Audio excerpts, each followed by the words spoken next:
Drop you like Cain, drop Abel. I'm about to drop you like Cain. You better hope it takes you. I'm about to drop you like Cain. I had enough of your voodoo.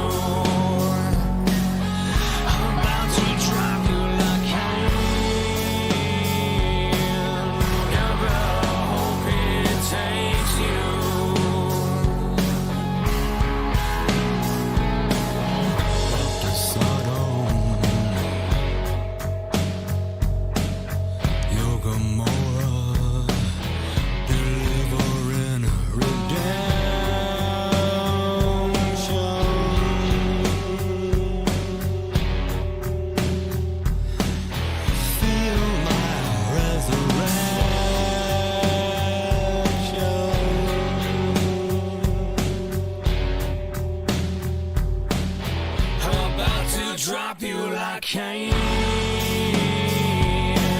like Cain.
Good morning. It's Uncle Lou here. Yep. It's me. Uncle Lou.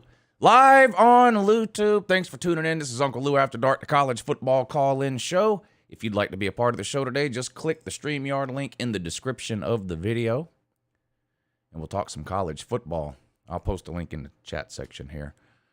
For those of you who have a hard time navigating to the description for whatever reason. There you go. How's everybody doing? Hope everybody had a good week so far. Coming up on the weekend here. I'll be out of town this weekend. I got to take my son to a soccer tournament. Lucky for me, it's in the greatest city on earth, Athens, Georgia. That's right. Uncle Lou be in Athens this weekend on Saturday and Sunday for Lou Jr.'s soccer tournament. How'd that be? Yep, that'd be just fine. That will be just fine. One weekend closer to the start of college football. 2 weeks from this Saturday is week 0. No great games on week 0, but we do have the one Power 5 versus Power 5 game, Nebraska versus Northwestern. Better than nothing. Get to watch Florida State struggle against Duquesne. Vandy taking a trip way out west to Hawaii. Illinois also playing. Nebraska at Northwestern, probably the biggest game of week 0. At least that's Power 5 versus Power 5.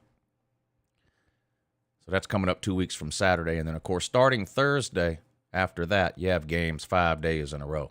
Full slate of Thursday games here. Tennessee plays on Thursday. You got West Virginia at Pitt. Penn State at Purdue. That should be a pretty good game. Several other Power 5 teams playing that Thursday as well.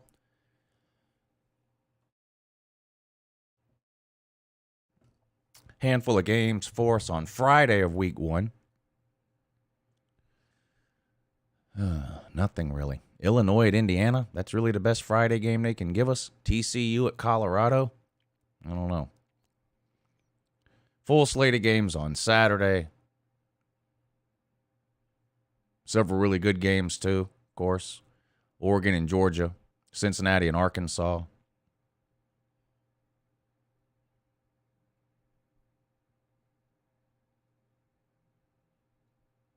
Mercer at Auburn should be a good game. Utah at Florida in prime time. And Ohio State Notre Dame as well in prime time.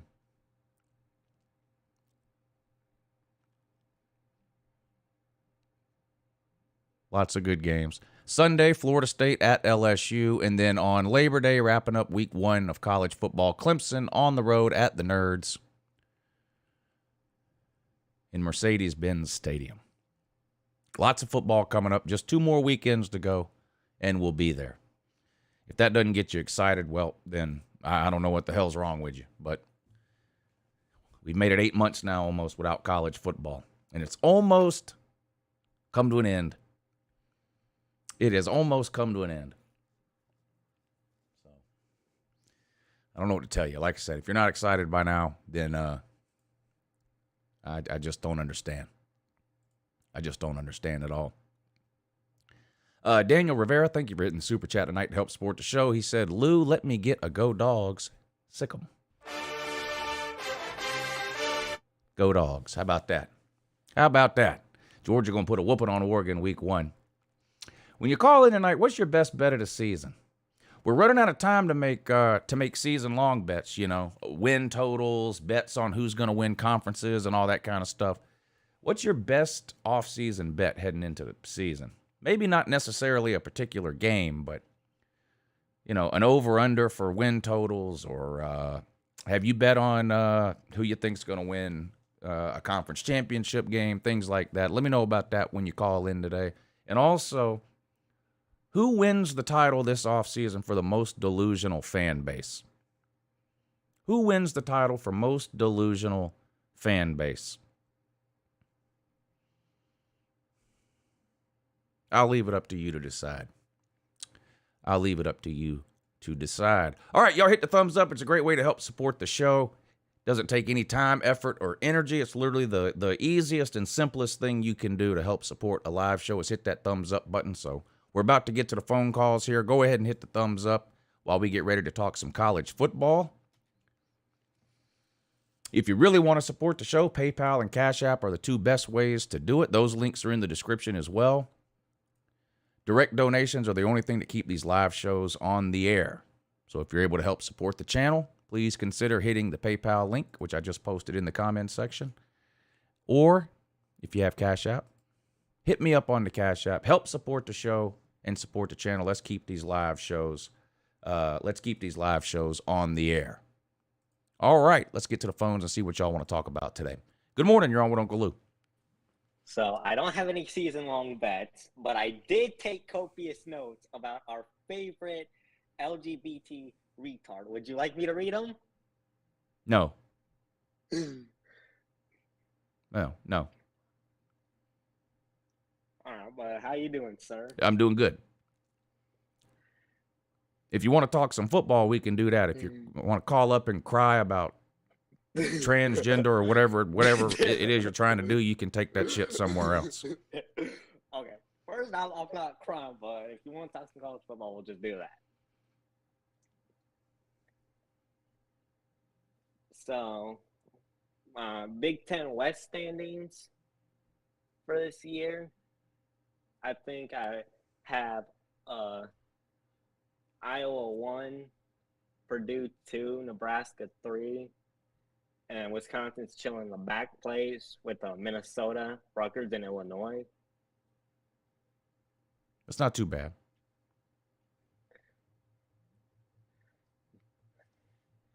But yeah, I do agree with you. Georgia's putting a beating on Oregon in week 1. Oh, yeah, no doubt. They're a 17-point favorite. You think they'll cover the 17? Give me over. Over what? Over the 17 points. Okay, so you'll take Georgia minus 17. I got you. Smart man. Yeah. Because I think Georgia's defense is still very good. Me too. And I think as good as Flo and Sewell are, they're gonna have a tough time covering those Georgia tight ends.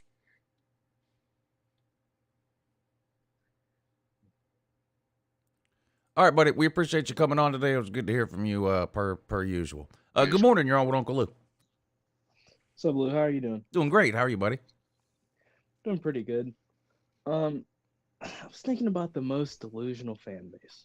Yeah, somebody asked me the other day. particular. That's what made me want to talk about this tonight. Somebody asked me the other day who the most delusional fan base of the offseason was, and I had a hard time coming up with an answer because a few of the usual suspects, to me, aren't as delusional this offseason as they normally are. Like Tennessee fans normally take the cake here. They've been a little reserved. I mean, there's a few oddballs out there, but I think the majority of Tennessee fans have a pretty realistic expectation for this season. So I wouldn't say it was them. Who would you say? Well, the two UTs are usually pretty high on the list. I'd have to say that I don't know. I feel like this year, I know you're high on Texas, but people saying Texas is back. They're winning the Big 12 easily. There's always people like that though. And then the UT fans that saying they're knocking off Georgia and stuff like that. You hear that in Alabama. Yeah. But that's more of a every year thing once they win 7 games. Yeah. Yeah. And even that's just a few of them. The majority of them are much more realistic. The thing that bothers me with these teams that bring up their blue blood status, because the only people that say that are the fans of teams that aren't good anymore. That's it. The only fans that ever talk about their team being a blue blood are fans of teams who aren't good today. That's it. So Texas, Tennessee, Nebraska, whatever on down the list. You don't ever hear Alabama fans running around talking about how good they were in the 60s because they don't have to. They're good now. Exactly. Yeah, I think I think maybe the expectations might be a little too high for Josh Heupel. Like I get that they want to see him have a next step from 7-6 last year, but I don't know necessarily that this is going to be the year for that. Maybe they continue to build because they still don't have the depth. I mean, people forget they had what 60 scholarship players. I think they're getting on 70 something this year, but they still don't have the depth to be competing at a high level, especially against the physical teams like Georgia. Well, I agree with you there, but if they win less than 8 games, that's a failure. If they do worse than 8-4 in the regular season, that's a massive failure because they might be favored in 10 of their games. They're going to be favored in at least 9. So if they go worse than 8-4, that's a giant L. That's a massive fail for this year. 8-4 is the minimum. Should be the minimum acceptable record for Tennessee this year. 8-4. Anything worse than that is a coaching failure. They just have so many. I was looking through their non-con, and it's all of them just wins. It's like they have at least 5 wins that they should most definitely not even be close on the schedule. So I feel like it should be reasonable for the fans to expect at least 3 wins outside of those, you know? Yeah, I mean, they should beat Pitt. They should beat Ball State. They should beat the other 2 nobodies they play. That's 4 wins. They should beat Vandy. That's 5. They should beat Mizzou. That's 6. All they got to do is win 2 of the remaining 6 games, and that's 8-4. Exactly. But I was thinking about Georgia, and I wanted to get your perspective on this because I know you're a Georgia fan. I think this season is a lot bigger than I've heard most people talk about for Georgia, because they're getting into that level, kind of where the Alabama is, where we want to see how do they do once they're coming from the mountaintop. Right, and how many people- times has Alabama won back-to-back titles? Exactly. Once. So I don't know what you're getting at here, but it's not some kind of cause for concern if Georgia goes 11-1 in the regular season and then loses to Bama in the SEC title game and plays in a New Year's Six game this year. That wouldn't be some kind of exactly. red But if flag. they go 10-2, which I don't think is out of the realm of possibility. Alabama went 10-2 3 seasons ago.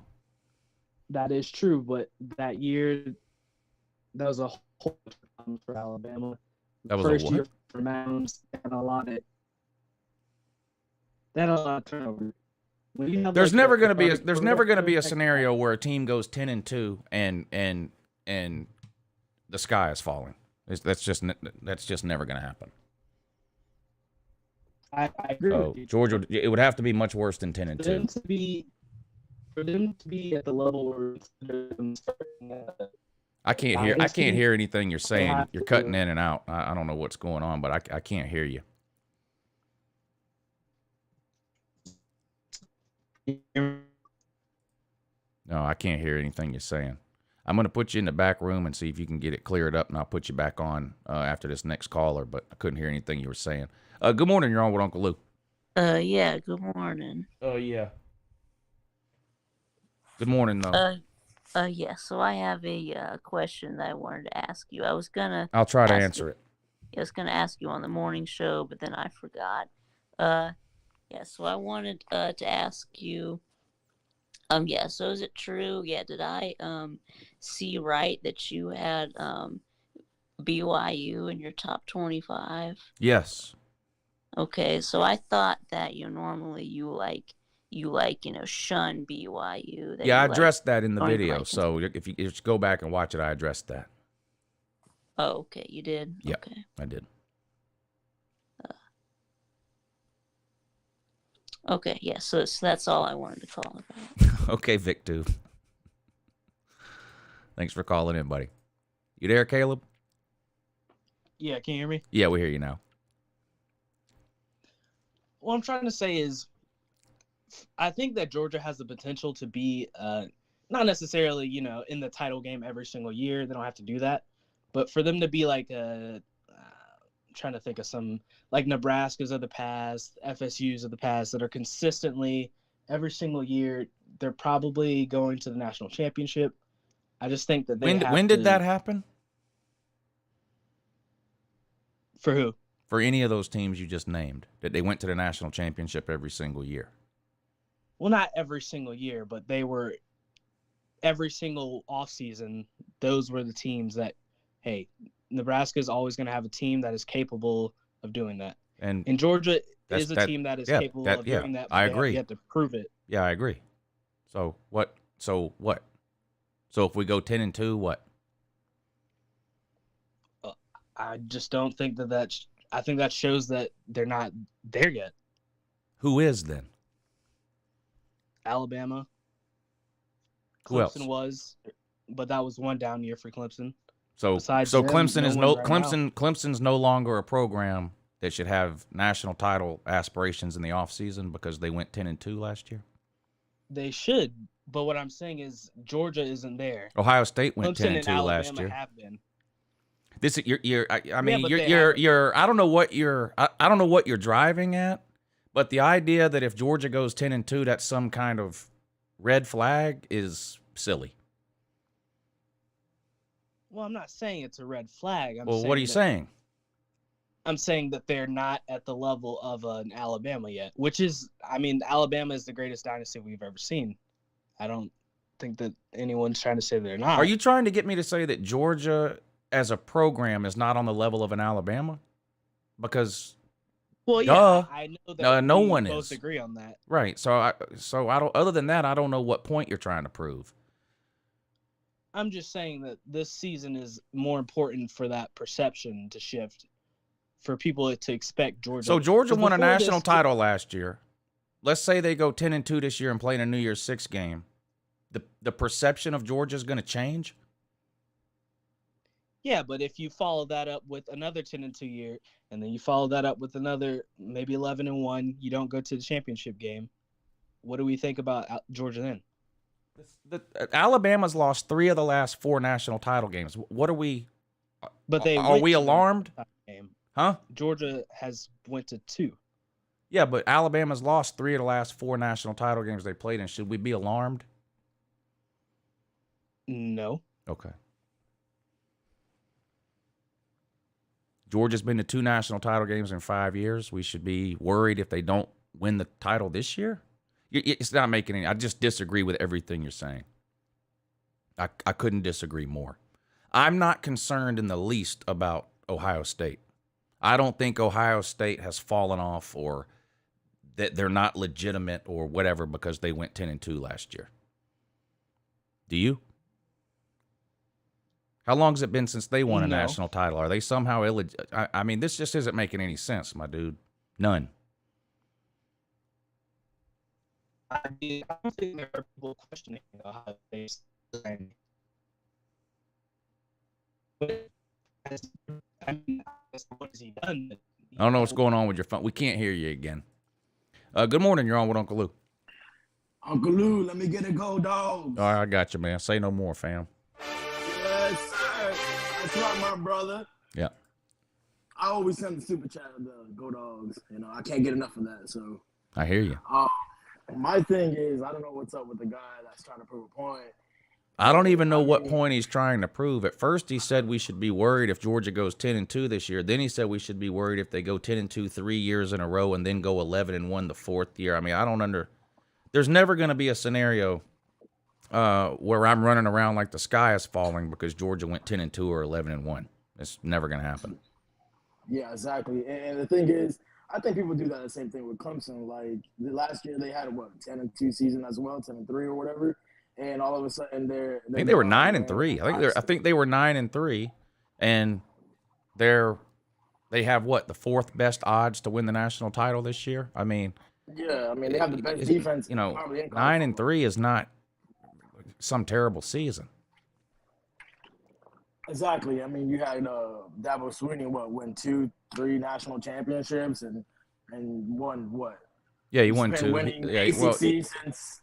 yeah, they won it in 16 and 18, the national title. I guess since they haven't won a national title in 4 years, they're somehow not. I mean, I just don't understand what point the guy was trying to make. I mean, no one is on the level of Alabama. Nobody. Period. Yeah, nobody. Nobody is winning 6 national titles in the next 12 years. That's not happening. No one's doing that. Alabama's not doing that. That's never going to happen again. Not in my lifetime. It never Yeah. happened before, and it's not going to happen again. But short of exactly. that, I don't know what point he's trying to prove. I mean, I don't know what idiot wouldn't agree that there's Alabama, they're on the top. And then whoever you want to say is right under that, fine. If you want to say it's Georgia, Clemson, Ohio State, Oklahoma, whatever. Everyone agrees none of those teams are Bama. But I don't understand what that has to do with Georgia going 10-2. Exactly. I mean, first of And I all, think- Georgia has gone 11-1 or 12-0 in the regular season, like 4 out of the last 5 years or something. Yeah, it was Kirby Smart's first year where he was 7-5 or something like that. I mean, he took yeah. he took Georgia to the national championship. What, second, third year? Yeah, he went Against, 11 you and know- he went 11 and, or was it 10-2? Whatever it was. He might have went 10-2. I think he went 10-2. He went 10-2 in 2017. A loss to, who did he lose to? No, 11-1, right? Only loss was to Auburn, I think. Yeah, it was to Auburn. 2018, 11-1 with a loss on the road at LSU. 2019, 11-1 with a loss at home to South Carolina. 2020 was 8-2 with a loss on the road to Alabama and a loss to Florida. 2021 was 12-0. Yeah. But And now, my thing is- if Georgia goes 10-2, it means something. I don't get that. And I think that's where people who don't know college football, get into the mix. Well, I'm not saying he doesn't know college football. I just disagree with his take completely, 100%. Yeah, Miami. You know, And people talk about Georgia's defense. We're gonna listen. Since Kirby Smart, before we had this dynasty last year, national championship defense, which we all can admit it was one of the greatest defense around in probably 10 years. Yeah. But doesn't mean that Kirby never had a legitimate, wonderful defense that he's always had ever since he's been at the University of Georgia. right. We always had a top 5 defense since before the national championship. We had this one great defense, and all these players 15 players go to the NFL, 7 get picked out of the first round, and all of a sudden we're having a horrible defense. Yeah. I mean, no, it's not happening. Just not. No, I would bet money Georgia has a top 5 defense this year. Yeah, exactly. They might not have number 1. Alabama's defense is going to be really good. Clemson's defense is going to be really good. There's a handful of others, but I mean, Georgia's defense is going to be really, really good. Yeah, the most delusional team that I think in the East of our conference is probably, I think, Florida fans. Florida fans are so delusional about Florida. I have so many people come to me, Florida's winning the SEC this year. We're going 10-2. And I'm not saying anything's possible but I just don't think 4 coaches later, since 2018, 4 coaches later, you're not winning the East. I honestly have South Carolina beating probably having a better record than Florida. I actually have South Carolina beating Florida. Yeah, I think it's Georgia. Then I think Tennessee and Kentucky fighting it out for 2nd and 3rd. And then I think you got Florida and South Carolina fighting it out for 4th and 5th. I think Mizzou and Vandy fighting it out for 6 and 7. Yeah. I think everybody's sleeping on LSU. I mean, I know that's in the West, but I think everyone's sleeping on LSU. Yeah, they're kind of the wild card because they've got top 10 talent. That's why Ed Orgeron got fired 2 years after winning a national title because, you win the national title in 2019, then you can't make a bowl game 2 years in a row. But so the talent is there. Now, they got to get the quarterback situation figured out. But they've got the second most talent of any team in the SEC West behind Bama, Texas A&M is close. But, so they're the wild card. I mean, they're talented enough to knock off anybody in the SEC West, Alabama included. I don't know if they'll be consistent enough year 1 under Brian Kelly to win the West. I doubt it. But I don't think anybody would be shocked if they beat Texas A&M or Bama. They're talented. Exactly. I mean, and even in the ACC, I think Miami's going to have a really good year. I actually really probably I'm actually really hyped up for Miami this year. I wouldn't be You know, surprised to because- see if Miami won the ACC. It would not shock me. I still think Clemson's the better team overall, and if they get even average quarterback play from the ukulele, I think they'll win the ACC. But I think this is the best chance Miami has had in a while. Yeah, Pitt's not going to win because, I mean, Pitt's quarterback went to the NFL. So, I mean, and they lost their receivers as well. So, Yeah. I don't know who they're going to throw the ball to, how the quarterback's going to really be for this situation. But I actually have Florida State actually not doing too bad. I think people underestimate Florida State, just like a lot of people underestimate South Carolina this year as well. I don't know. I still kind of feel like Florida State needs another good recruiting class or two. I think they should make a bowl game this year, and if they were to go like 7-5 or something, I think that would be not the end of the world. But if they miss a bowl game, that's unacceptable. But I'd be surprised if they win much more than 7 games. Yeah. So Lou, tell me how would the Ohio State fans feel if they don't even make it into the playoffs this year? Which I'm not saying they do, because I think they could win the Natty this year if their defense is pretty legit. I think Ohio State. If Ohio State doesn't make the playoffs, I think that's a disaster this year. Yeah. What do you think of Ryan Day will be? I don't think Ryan Day will be on the hot seat, but I think there will be a lot of question marks for Ryan Day. Yeah. I'll explain it. Yeah. Well, and I think too, it kind of depends on who they lose to, what they're,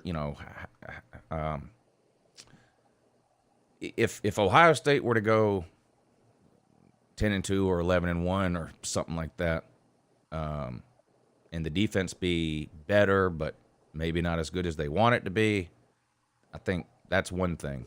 If the defense doesn't improve at all, that's another. Or if for some reason the offense doesn't play well, because nobody's doubting the offense. So if for some reason the offense doesn't look right, or the defense hasn't improved at all, maybe people have some questions. But no, I really don't think there's anything Ryan Day can do this year to put himself on the hot seat. But if I had to put money on any one team just to make the playoffs, it would be Ohio State. I think they clearly have the easiest path to the playoff. And that's not a knock on the Big Ten. I think the Big Ten's really good. Big Ten East is really good too. But if they're not in the playoffs, something went wrong. Yeah. Yeah. So man, Lou, I really enjoy your show. There's actually another YouTube channel I go on to and kind of just follow up on them and listen to them. It's called High Top Sports, and it's a real big Gator fan. And I just troll on their chat because I'm like the only Georgia fan there. Nothing wrong with that. Nothing wrong with a little trolling. And everyone's like, "Oh, you should just go on Uncle Lou's channel and stay with them Georgia Bulldogs over there." I said, "Man, let Uncle Lou hear y'all talk smack for you can come on here and just embarrass you guys." But it's all fun and games, It's all Yeah. love and support for everyone who's doing the channel out there. But Lou, man, thank you, man, for all you do. I really enjoy just what you do, man. I really appreciate that. And you know what? What the heck with Florida, and go Dogs, sig 'em. Go Dogs! I appreciate you coming on, man. It was good to hear from you again. Thank you for taking the time to call in. Shout out to my buddy Joe DiMaggio. Yes, that is his real name. Yes, he is related to the Joe DiMaggio. Thank you for hitting the PayPal link tonight, sir, to help support the show and the channel. I really appreciate that. I can't tell you how much that means to me. Those of you that were able to help support the show, I really do appreciate it. He says, "I appreciate your work, brother." 100. I appreciate you watching. 100. I have more fun doing this show than y'all do watching it. I promise. And I know y'all have a lot of fun watching it. I have a lot of fun doing it. Sometimes I feel like I should be paying y'all.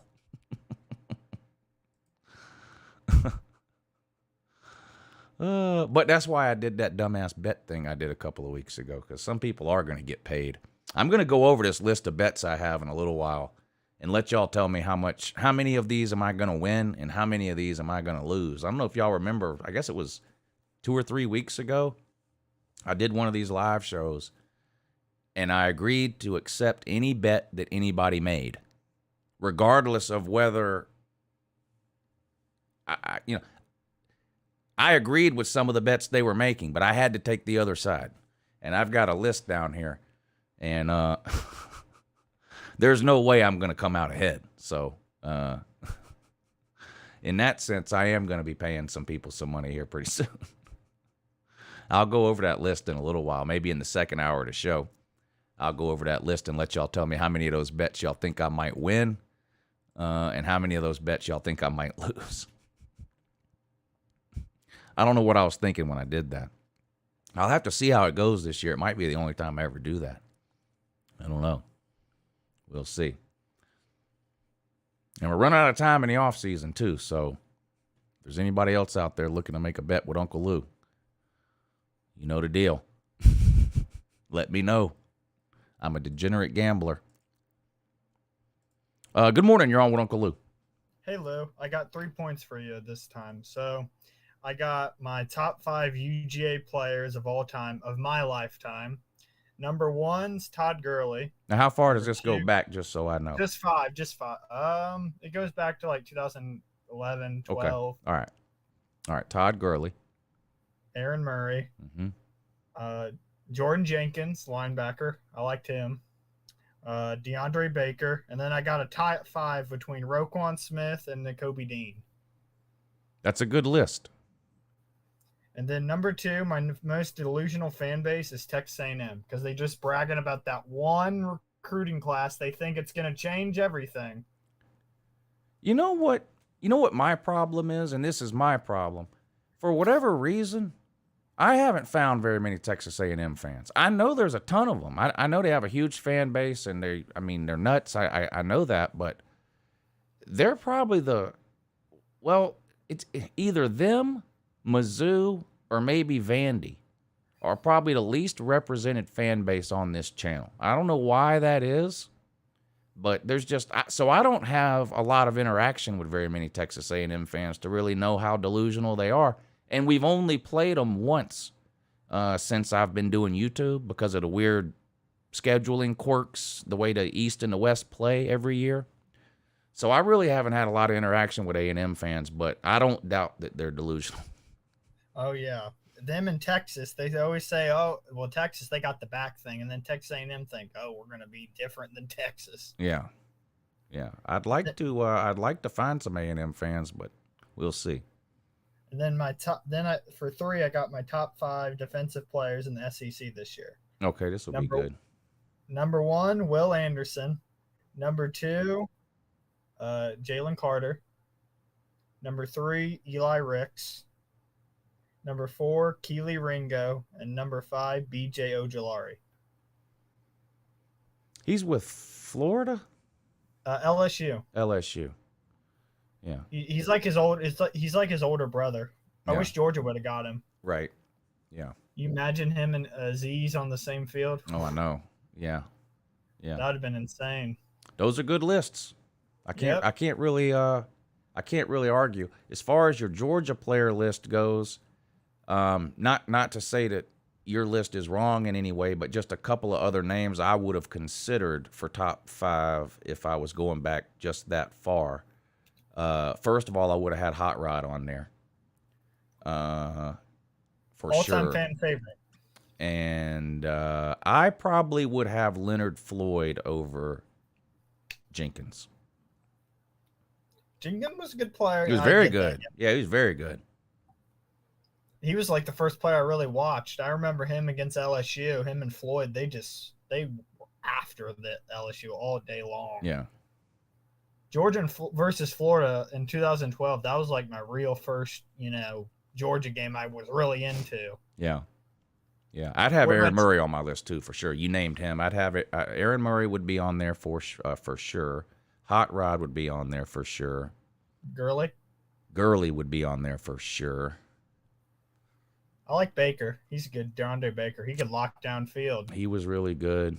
Leonard Floyd, like I said. Yeah, and then the whole Roquan versus Nakobe thing. I would give them tied because they both interesting. won a Buckus Award, Yeah. They can go in their own category. Yeah.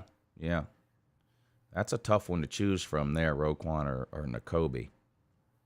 Who was your first Georgia game you remember, like you were really into watching?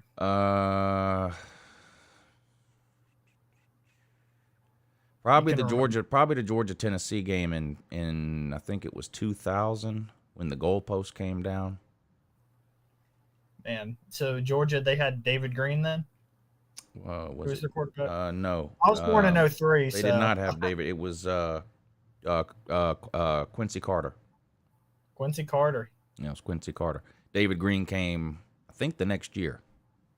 Man, was Quincy pretty good? I didn't really get to watch him. I Yeah. remember Shockley. Yeah, Quincy Carter was good. Other than Matthew Stafford, he's been the most successful NFL quarterback to come out of Georgia in my lifetime. Really? Yeah. He started for a while for the Dallas Cowboys. Got into some drug problems. Now, he's cleaned all that up now, but he had some issues. Yeah, man. It's gonna be a fun season. Yeah. Man, it's gonna be fun because a lot of fan bases are where I'm from. A lot of Big Ten, Notre Dame fans where I live. Yeah. Yeah. The Big Ten, especially at the more the only real difference I think between fan passion in the Big Ten and the SEC is in the lower tier schools. Like I think like Ole Miss and Mississippi State fans, I think, are way more passionate than Minnesota or Northwestern fans. But like Ohio State fans, Michigan fans, Penn State, even Notre Dame, which is a Midwest team, Wisconsin fans, even Nebraska fans, really, are every bit as passionate as SEC fans. I think the only real difference comes on the lower tier teams. They always you making fun of me because I was a Georgia fan because I'm originally from Georgia, so they used to all make fun of me like, "Oh, you're the one Georgia fan." Yeah. But when we won the Natty, oh man, they were like they couldn't say nothing. Oh They were yeah, like, you were in the driver's seat then. yeah, Yeah. they're like Georgia Tech fans. They just went in their hole. That's right. Yep. All right, I'll leave it to you, Uncle Lou. All right, buddy. I appreciate you coming on, man. It was good to hear from you. Dogs. All right, go Dogs. Yep. Good morning. You're on with Uncle Lou. Hey Lou, big fan down in Warner Robins. Hey, Glad what's to up, be buddy? here. So I think the most delusional fan bases this year are the ones with first-year head coaches.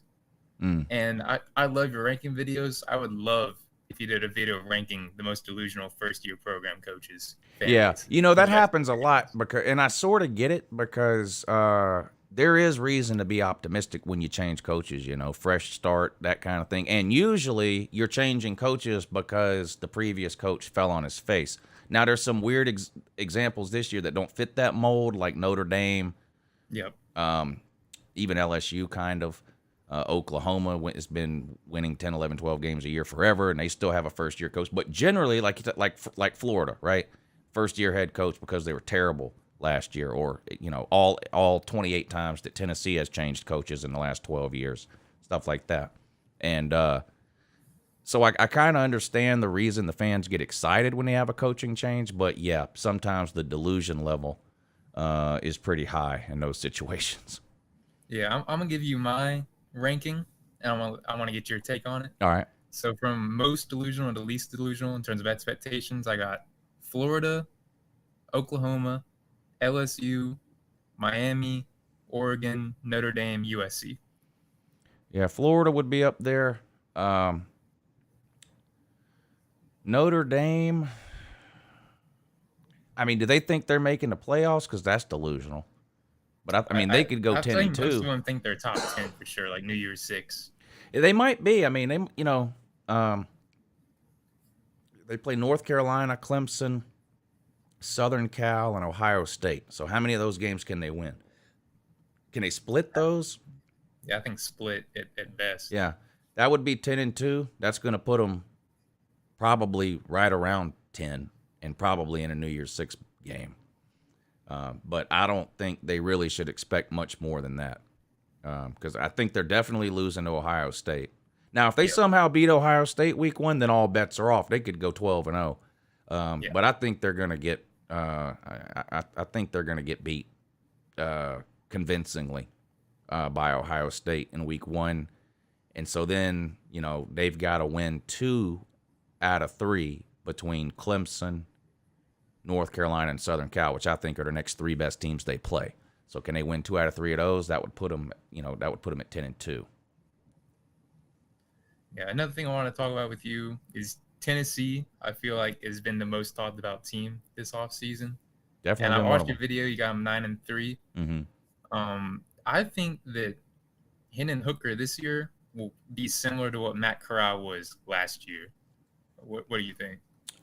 You mean numbers wise? I'd have to look up Yeah, what like a dark Corral's horse, numbers like were. I mean, dark horse Hendon Heisman Hooker contender. last year had something like 3,000 yards, 30 touchdowns, and 3 interceptions. I'm guesstimating, but it was around there. But it didn't start till like week 4 or 5. I don't know what Matt Corral's stats were last year, but for Hendon Hooker, I'd put him around 4,000 yards, 40 touchdowns, 7 or 8 interceptions. Gotcha. And I don't think they're going to have a good enough record to get him in Heisman talk. You don't think so? No. Do you think they're starting out? Oh, your video, you had them losing to LSU. You think that's like a 50-50 game? Yeah, I'm confident they're going to lose to Bama and Georgia. I'm also confident they're losing 3 games. I'm not confident what that 3rd game is. So that's the hard part about doing those predictions. Like, I haven't done Georgia yet, but I've been telling anybody that'll listen, I'm going to pick Georgia at 11-1. The 4 games in a row, they play Florida, Tennessee, Mississippi State, and Kentucky. I think they lose one of those 4. Trying to decide which one of those 4 is the hard part. So, and that's kind of how I feel with Tennessee and LSU. I don't think Tennessee's defense I think Tennessee's defense is going to let them down somewhere. I think the secondary more than anything. I feel like secondary, their secondary is really going to be horrible solid. again. I mean, that's just reality. Their secondary is not going to be any good. And they're probably going to be the worst team in the SEC on 3rd down again.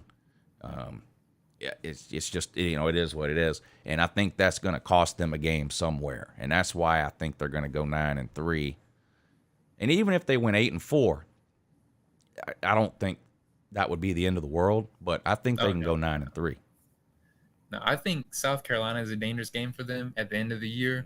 'Cause I feel like they'll have a pretty good year, and then they'll kind of be coming off their high horse a little bit and drop one to South Carolina and go 8-4. I feel like. Yeah, I mean, and it's on the road too. And they got to beat Pitt and Florida. If they can't beat Pitt and Florida, I'm done with them for this year. I mean, if they lose to either Pitt or Florida, they might go 7-5 again, because if they're not good enough to beat Pitt and Florida, there's 4 more losses somewhere. Yep. All right, man. Thanks for having me on. All right, buddy. Love your videos. Thanks, man. It was good to hear from you. Appreciate you taking the time. Appreciate you taking the time to come on. Good morning. You're on with Uncle Lou. Hey, Lou. How's it going? Going good. What's up, buddy? All right. So what do you think of Kentucky saying that they're a football school now instead of basketball? I mean, I think they're still a basketball school. It is possible for teams to be good at more than one sport, even though Georgia can't manage to do it. But plenty of teams do. Plenty of schools I agree. do. It's just I still consider Kentucky more of a basketball school than I do a football school, but that doesn't mean they're not a good football school right now. They are. I mean, I totally agree. I mean, like, outside of a couple 10-win seasons in like the Outback Bowl, they haven't really done anything in their time. Yeah, let's flip it around. Let's flip it around. Let's say Georgia makes the NCAA tournament next year and gets eliminated in the 2nd round. Are they now a basketball school? No. Exactly. They're a football school that had a good year in basketball. That's kind of how I look at Kentucky right now. Kentucky, to me, is still a basketball school. And again, I don't mean that as an insult. I think Kentucky's still considered by most people to be a basketball school who's had a few good years in football here lately, which is good for them. I mean, that's great. Right. I think Mark Stoops is elite. I do too. I do too. Good coach. Yeah. Kentucky should give him whatever he asks for, whether it's money, whether it's some kind of upgraded facility, whatever it is. They should give him whatever he asks for. Yeah. So you're talking delusional fan bases. For me, the one I've seen the most has to be Florida. They think that Anthony Richardson's going to win the Heisman and that they're going to win 9 games and be just as good as what they were picking up from the last few years. I don't see it, really. Yeah, I don't know that I've ever seen a fan base put more faith in a quarterback who was absolutely horrible the year before. Yeah. Now, you see it a lot when you get a new quarterback. I do it. I get a new quarterback. If I think he's going to be really good, I'll hype him up. You're never going to see me watch a quarterback play like complete shit for an entire year and then spend all next offseason talking about how he's winning the Heisman. Didn't he have, And like, there are just as Florida many- fans doing that. And that doesn't mean that it's impossible for Anthony Richardson to have a good season in 2022. But you're basing that on nothing but hope, because there is nothing you have ever seen on a college football field from Anthony Richardson that makes anybody think he's going to be any good. Yeah. Again, that doesn't mean he won't be, but the amount of hype Florida fans are putting on Anthony Richardson is not warranted, because it's not that he was just so-so last year. He was horrible. I mean, he completed 40% of his passes and had more turnovers than he did touchdowns. The only thing he did good last year was run around. And you know, so again, and who's he throwing the ball to? Because no one knows. Not Jacob Copeland. He left. You know why? Didn't want to catch balls from Anthony Richardson. So I don't know who. You know, I think Florida's going to have a good running game. Florida might have the best run game in the SEC East, as far as total yards or however you want to look at it. Because I do think Anthony Richardson will run around a lot, and I like their running backs. But you know, that's not going to be enough to go 9-3 or 10-2 or whatever they're talking about, and it definitely ain't going to be enough to get Anthony Richardson anywhere near a Heisman ceremony. Right. Yeah, I was going to say, because didn't he have like just as many interceptions or whatever as he did touchdowns? He had more. He had more turnovers than touchdowns. So, you know. Now, you take the Georgia game away, because that skews it a little, because he had like 3 turnovers in a 5-minute period or something against Georgia. But still, it still wouldn't be great. And like I said, he completed less than 50.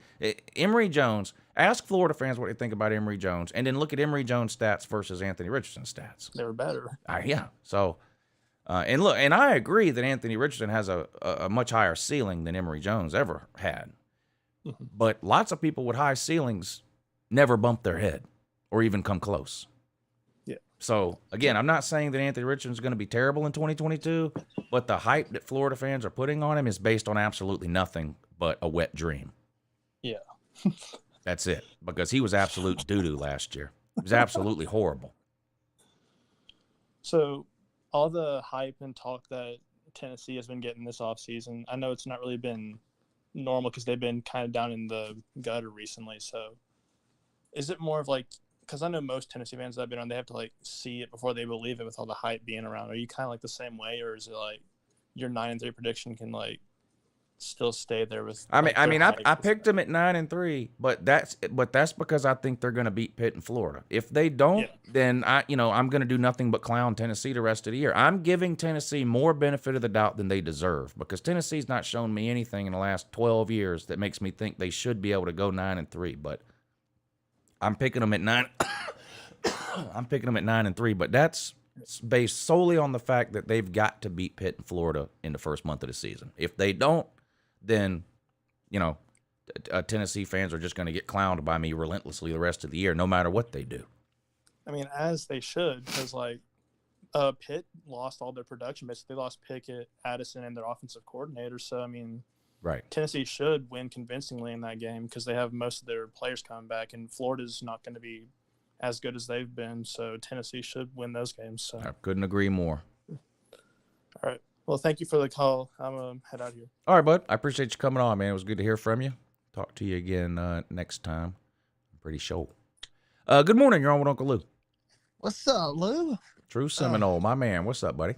Man, just chilling, man. 16 days till a top 10 matchup with Florida State and Duquesne. That's right. Can't wait. It's going to decide the fate of college football in 2023. Hey, what do you think about Jordan Travis? Y'all's quarterback.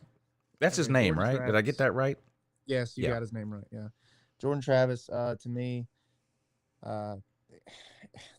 maybe top 30 quarterback. Maybe. He's not anything that's going to change a program. But, I mean, just his legs alone is what can make the big plays for Jordan Travis. I mean, in the middle of the field, he struggles heavily in the middle of the field. Yeah. Now, he can hit some outside go routes. I mean, he can really place the ball on outside of the hashes. But when it comes to that center of the field, it's where he struggles, and that's really where the weakness for Jordan Travis is. Well, a lot of quarterbacks struggle with that center of the field. In Right. fact, go back and watch every game Jake Fromm ever played, the University of Georgia. You can count on one hand the number of times he threw the ball over the middle. He wasn't even allowed to throw the ball over the middle. They straight up told him, just don't do it. You got to have legitimate accuracy and arm strength to throw over the middle. That's the hardest that's the hardest part of the field to throw the ball to because it's crowded in there. You got to, a lot of times you're having to throw it. You're having to put enough air under it to get it over the linebackers, but on enough of a line to where it drops in front of the safety. Those are hard throws to make, and if you don't have a legitimate arm, those are dangerous throws. But I used to stomp around. I don't know how long you've been watching this channel, but you think I'm hard on Stetson Bennett. Long time. I used to stomp around in my garage. That's how long ago, these Jake Fromm days, and yell at Jake Fromm about being scared to death to throw the ball over the middle. I can't tell you how many times Isaac Nauta was running down the middle of the field wide open and Fromm wouldn't even look at him. Yeah, that's what we mostly struggle with Jordan Travis. I mean, we've been so used to that not being open for Florida State for the past few years that last year when we had a tight end or a slot receiver coming through the middle of the field wide open, he just got so used to it not being there, he just wouldn't look. Yeah, it's frustrating. Believe me, I've been there, and that's very frustrating. Man, but I mean, like you said though, I mean it's hard. A lot of quarterbacks can't do it, but that's what separates great quarterbacks from the rest of the flock. Oh, Those yeah. quarterbacks That's one of the that yeah. You've got to have a legitimate arm and accuracy to make those throws over the middle for sure. Yeah. Right. Well, I have two things now. If this is a hypothetical question, I just got curious. If the SEC switched to a schedule like the ACC were doing, what would be the 3 SEC schools you would want to play every year? Well, Florida for sure. I would want to play South Carolina, but I have admitted this a bunch of times. I'm in the minority on that when it comes to Georgia fans. My thing with South Carolina is because I live so close to South Carolina, right? So if you talk to Georgia fans that live in West Georgia, they're gonna say Auburn, right? And if you talk to maybe some people in North Georgia, maybe they'll say Tennessee. But if I could pick the 3, it would be Florida, South Carolina, and Auburn. And I wish I could pick 4 to keep playing Tennessee every year, but we've been playing Auburn since the 1800s. I think the Florida game is the biggest rival that we have, and then I would pick South Carolina over Tennessee because of geography.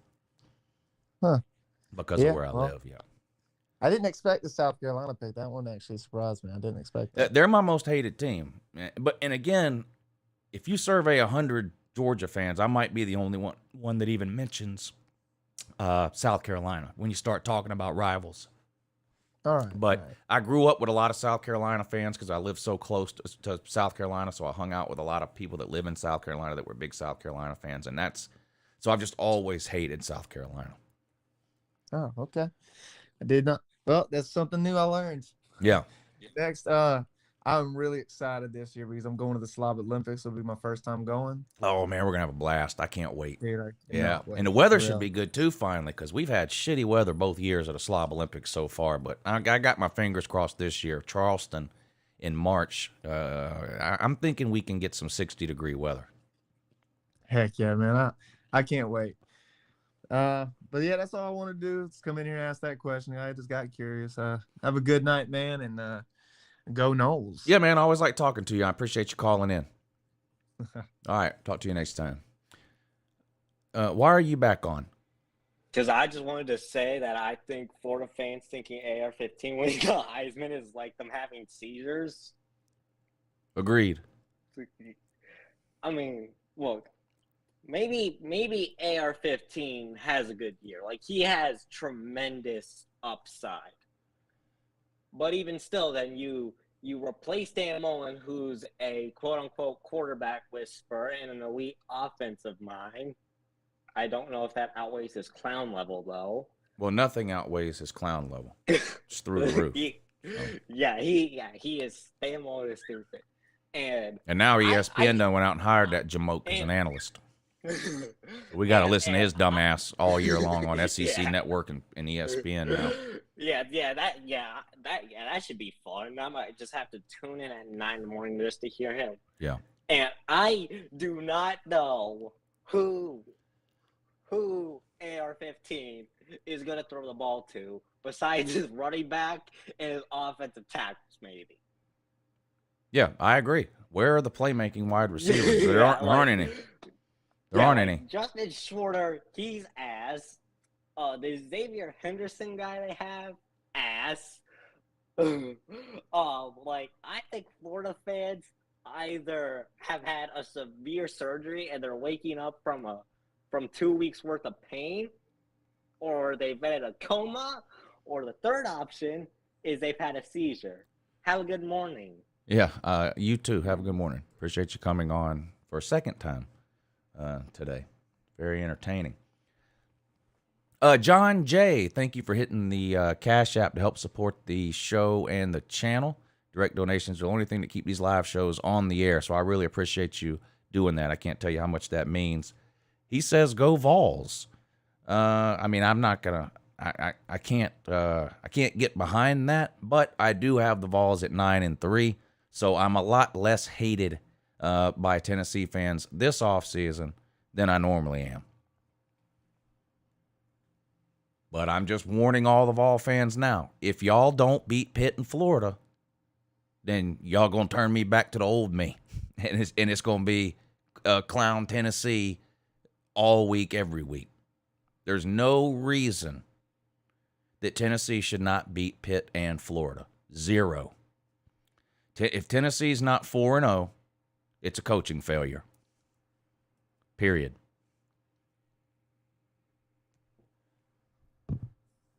Period. That being said, I picked them to beat both Pitt and Florida. So don't let me down, Vols. And Christopher B., thank you for the Cash App as well. He says, "Go Dogs. I love the hype and hate videos, but I watch them all." I love doing those hype and hate videos. I can't wait. I cannot wait. I got something good planned for the Oregon game too. It's been hard for me to not do it already. I'm an instant gratification type of person. I like scratch tickets. I don't play the numbers. So when I get an idea about something, I like to do it right away. But I've got a couple of things for that Oregon video, hype and hate video, that I'm excited about. Good morning, you're on with Uncle Lou. Hi, Uncle Lou. I was going to ask, is it just me or be kind of nostalgic, but do you feel like ESPN's production and college football quality, just the way they air the games, has kind of gone downhill over the last 5 years as compared to when I was watching, in the mid 2000s up until about the playoffs started? I don't particularly feel that way. Does it have something to do with the announcers for you? I don't know. I know a lot of people hate announcers for whatever reason. I watch the games on mute. I don't care what channel the games come on, honestly. In the mid 2000s, it wasn't even in HD. So there's no way I would say it was better in the mid 2000s than it is now, production wise or whatever. Right. But I don't remember ever watching a college football game on TV on any network and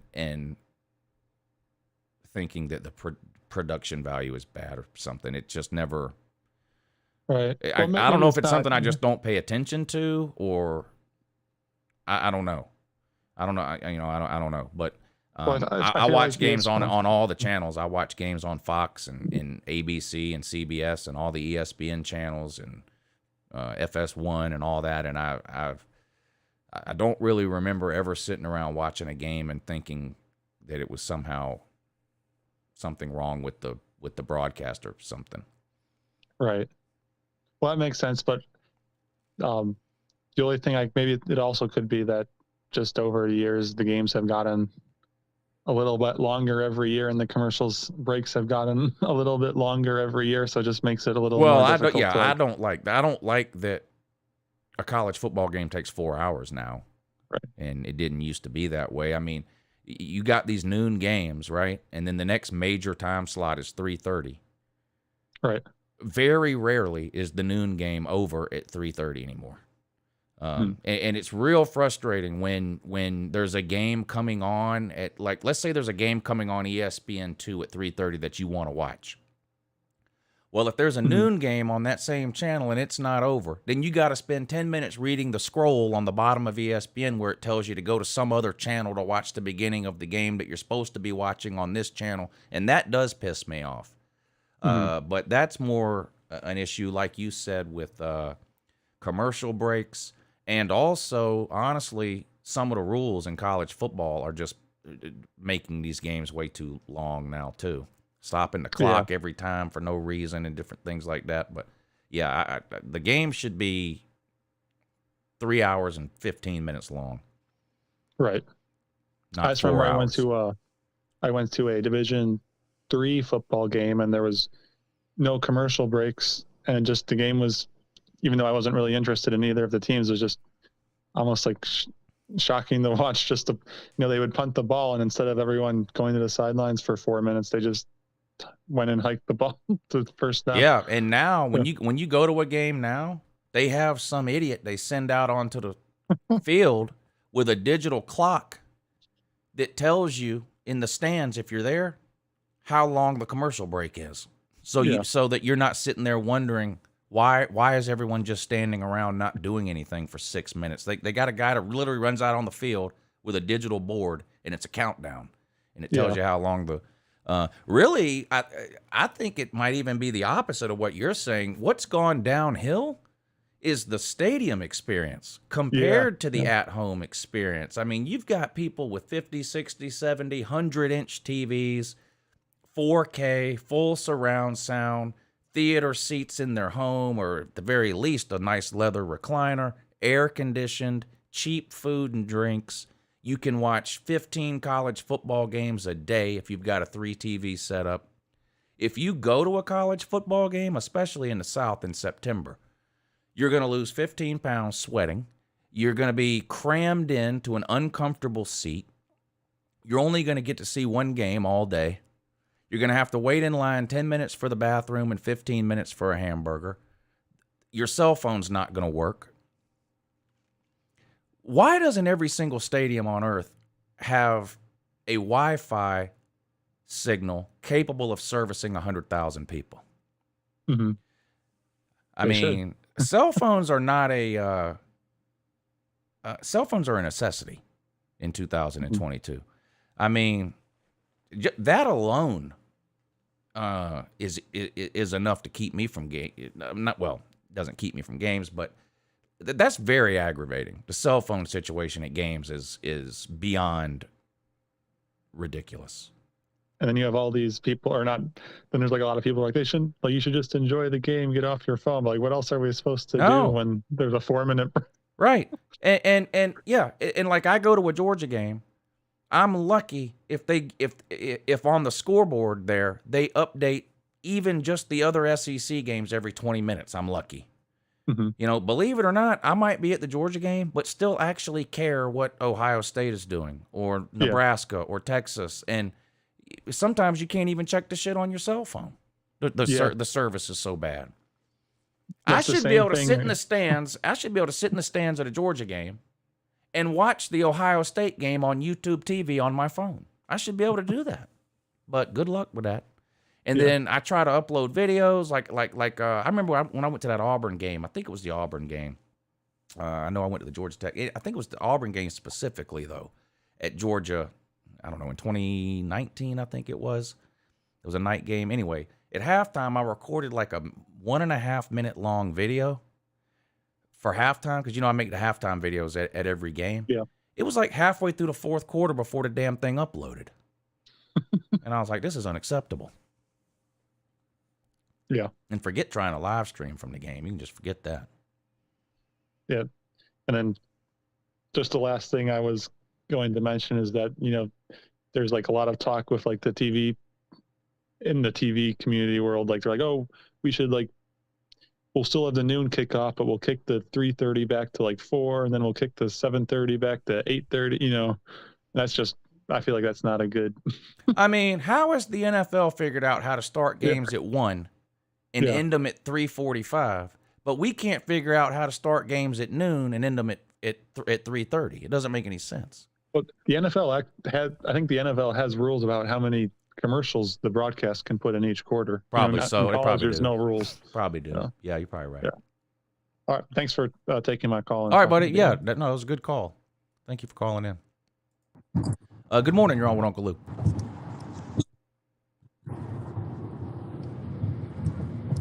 Hey, what's up, Uncle Lou? It's Nick. Marcus, how you doing, bro? Hey, Nick. What's up, bud? I'm doing good. How are you? I'm doing good. On that second call, I don't know if I heard you, but did you say they hired Dan Mullen to be an analyst on ESPN? Yeah, and Fox hired Urban Meyer, so there's nowhere to hide now. No matter which channel you watch, you're going to be subjected to some fucking numbnut. Oh my god. Yeah. Have they gone like completely retarded, brain dead, or are they just thinking these people know football? I mean, I'm not doubting that they know football. I mean, you don't get to that level of coaching without knowing football, so I don't want to say that. I just don't particularly... Well, with Urban Meyer, I just think he's a piece of shit human being. I don't think Dan Mullen's a piece of shit human being. He's just a clown. Yeah, I just don't particularly like either one of them for different reasons. I can't stand Urban Meyer. I'm with you. I think he's a horrible, disgusting person. He's made that clear everywhere he's been, that he doesn't give two shits about nobody but himself. Facts. At all. So, and with Dan Mullen, he's just I'm with you. Like, he's a clown. Like, he doesn't. I don't know. It don't He reminds me of like Gomer Pyle from Andy Griffith or something. He's just he's just I don't know. It's just something about him. It just irritates me. Yeah, I mean, he comes off as an ass too. Well, golly, we'll talk about recruiting when it gets to recruiting season. I mean, just Jesus, man, come on. And then the Darth Vader thing, or when he tried to get his ass beat by Derek Mason, I'm like, Levin, what are you doing? What are you doing? Derek Mason would pound you into a mud hole. He out here running out here at Derek Mason because there's 19 assistant coaches standing in between. If Dan Mullen was walking down a dark alley and Derek Mason was walking towards him, Dan Mullen would turn around and run. Yeah. Derek Mason would have beat him like he owed him money. When I saw that shit, like, are they about to fucking fight? I mean, it was just pitiful. I got a question, Lou. Have you ever been to the South Carolina Stadium? Yes. All right, is it like, I've only been there like once because my aunt and uncle were stationed in Columbia in the Air Force. Yeah. And man, you're right. It's a shithole. Like, is their stadium a shithole too? Because every time like we play them, or we go to their place, they play that goddamn freaking cock or rooster. Oh yeah, every nonstop. Single play. Yeah, nonstop. I mean, the stadium. You know, I'm not gonna rag the stadium too bad. I've definitely been to worse stadium. Like Georgia Tech Stadium is way worse than South Carolina. My issue with South Carolina Stadium is where it's located. I don't like it's way off to the side of the campus, across from a state fairgrounds. It's just, I don't like college campuses that are in big cities like that. That's one of the reasons I don't like Georgia Tech. But the stadium itself, like while you're in it, I mean, it's pretty average. It's not, you don't walk around going, wow, this is terrible. You do at Georgia Tech. Georgia Tech is absolutely horrible. The concourses are 4 feet wide, maybe. I mean, it's like literally like walking down a hallway in your house. It's just horrible. The bleachers are horrible. There's nothing good. There's nothing good about Georgia Tech Stadium. Nothing. It's absolutely horrendous. That, Georgia Tech Stadium is a high school football field? Well, it's the oldest college football stadium in the country, and it feels that way. It feels that way when you're there. I didn't know that. Shit. It don't matter. I mean, we're still gonna kick their ass anyway. Yeah. Well, you and everyone else. All right, Lou, thanks for taking my call, bro. All right, buddy. I appreciate you coming on, man. We'll talk to you. We'll talk to you next time. Rob Dog, thank you for hitting the PayPal link to help support the show today. I really appreciate it. Direct donations are what keeps these live shows on the air. So I really appreciate you choosing to help support the show today. He says, whatever happened to calling them Hendon Ho and Emily Jones? Well, I didn't make a conscious decision not to do it. I just happened to call them Hendon Hooker and Emory Jones a little while ago. But don't worry, the season starts soon, and I'll be in mid-season form come week 1. Don't worry, with the Hendon Ho and the Emily Jones and all the other the plates of doo-doo and all that. Don't worry. Don't worry. Don't you worry. Let me catch up on some of these super chats too. Brandon Pratt, thank you for hitting the super chat tonight. He says Roman Harper must suffer from CTE, picking Tennessee to go 10-2 and beating UJ in Athens. I didn't see that on TV, but I've seen the screenshot of it. But yeah, he has Tennessee at 10-2 with losses to Bama and LSU. And I don't know anybody else that I take seriously that actually thinks that. Lane Cornell, thank you for the super chat tonight. He says Bama Dynasty shouldn't be used as a starting point for whether or not a team is a potential perennial contender. Yeah, I don't know if that's any fan base, any administration that is judging their coach or their program on whether or not they are as good overall for an extended period of time as Alabama has been in the last 12 years is setting themselves up for disappointment and failure.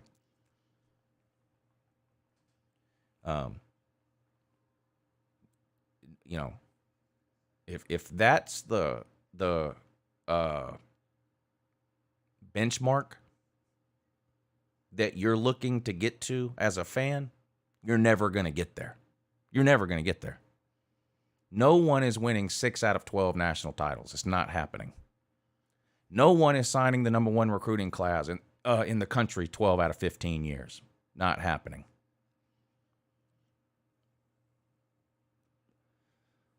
It's just not. Bama did it. It's never been done before, and it's not going to be done again after. And that goes for Bama fans, too. Any Bama fans that think when Saban retires that whatever coach they bring in is going to have 12 out of 15 recruiting classes ranked number 1 and win 6 national titles in 12 years, you're setting yourself up for failure and disappointment, too. You can't run around telling everybody that Nick Saban is the greatest coach of all time, and then when he retires, expect the same results from the next guy. Not going to happen. Not that Bama can't win a national title with another coach. Of course they can. But you're not going to bring another coach in and he's going to do what Nick Saban did. It's just not going to happen. Not going to happen.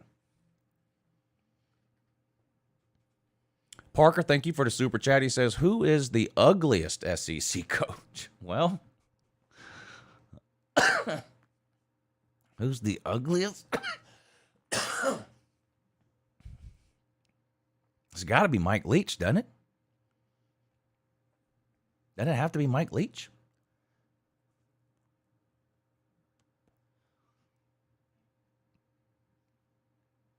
I think it's got to be Mike Leach. It's not Lane Kiffin. It's not Lane Kiffin.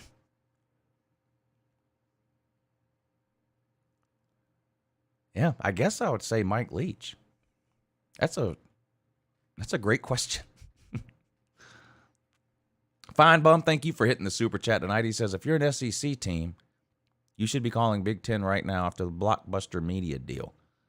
Unfortunately, after 16 natties, ESPN's still not willing to pay you more.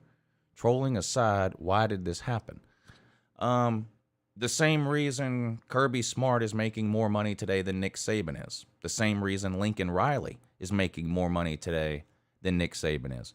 The same reason that the next quarterback in the NFL to sign their second contract is going to immediately become higher paid than the current highest paid quarterback in the NFL. the Big Ten signed their contract after the SEC. So that's why it's more. But I promise you, every Big Ten school is going to be making about 65 to 70 million a year. Every SEC school is going to be making 55 to 60 million a year. I promise you the SEC will be just fine on 55 to 60 million a year per school.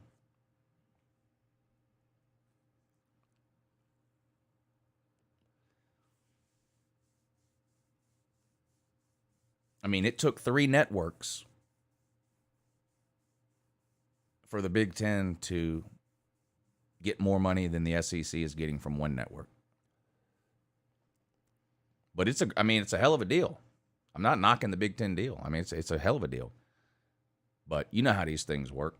Who's the highest paid quarterback in the NFL? I don't know who it is. But, you know, the next time some elite quarterback comes up for a new contract, he's going to get more than the current highest paid. You know, Lincoln Riley makes more than Nick Saban because Lincoln Riley signed his deal 8 months ago. Saban signed his deal 2 years ago. The next time Saban's contract comes up, he's going to be making more than Kirby and Lincoln Riley. That's just the way it goes. Austin Bell, thank you for the super chat. He said, Lou, you still not cool with Dog Nation, and why? I don't have anything against Dog Nation in particular, or in general. It's Chip Towers, which I guess I've been told he's not even with Dog Nation anymore. But I'm blocked on the Dog Nation Facebook page, and until they remedy that, I don't have much use for them.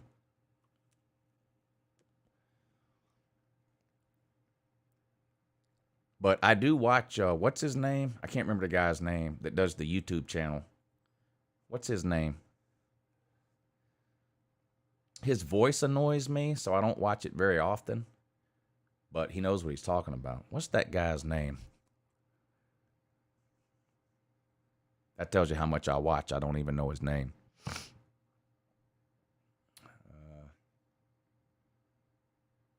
Yeah, Brandon Adams.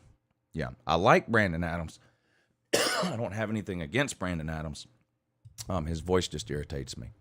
And half of his show is a commercial, too. Half of that live show he does is a commercial. That irritates me, too. But it's not, let's be real. It's not that hard to irritate me. You know what I mean? Good morning, you're on with Uncle Lou. All right, I know I'm back, but I have a cool question. Do you have the corn dog box still?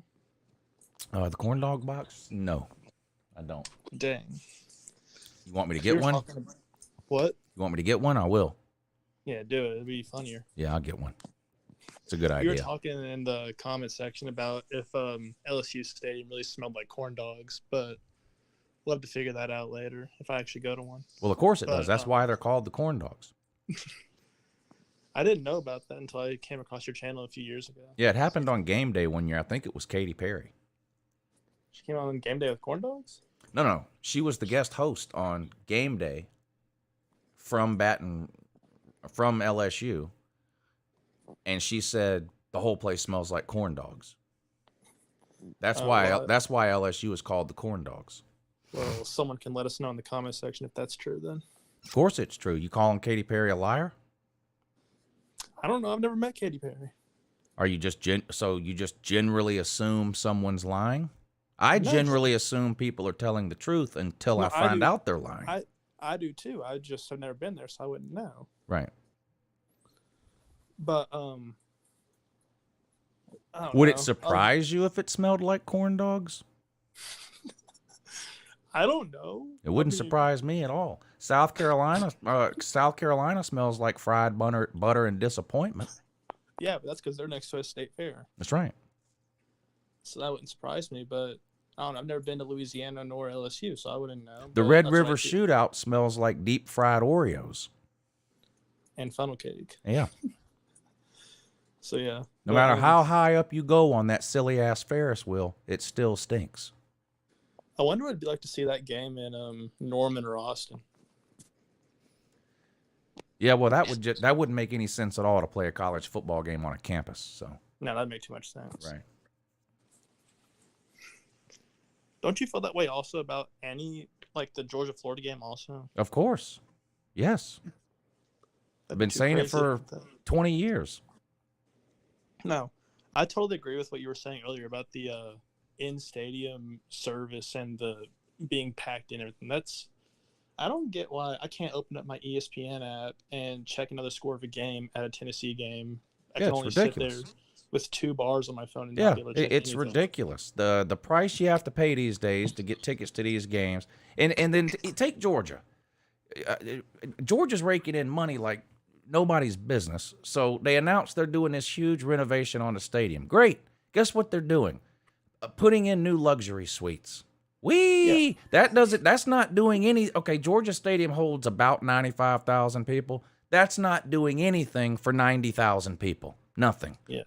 That's doing something for 5,000 people.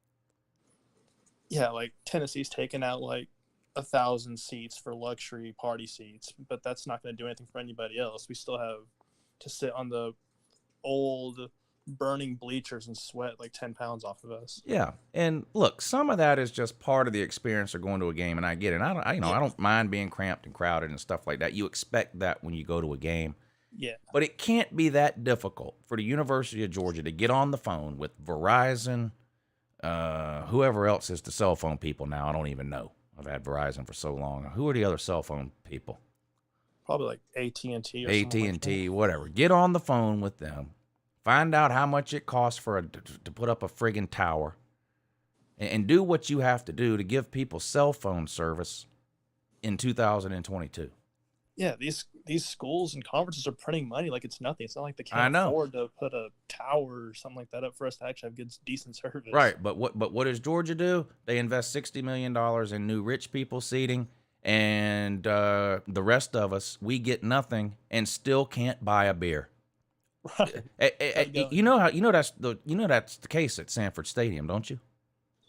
It's the same at Tennessee. Only the rich people can buy a beer at Sanford Stadium. That's it. Oh, is that true? That's true.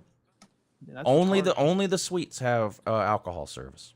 That's retarded. Yep. That's it.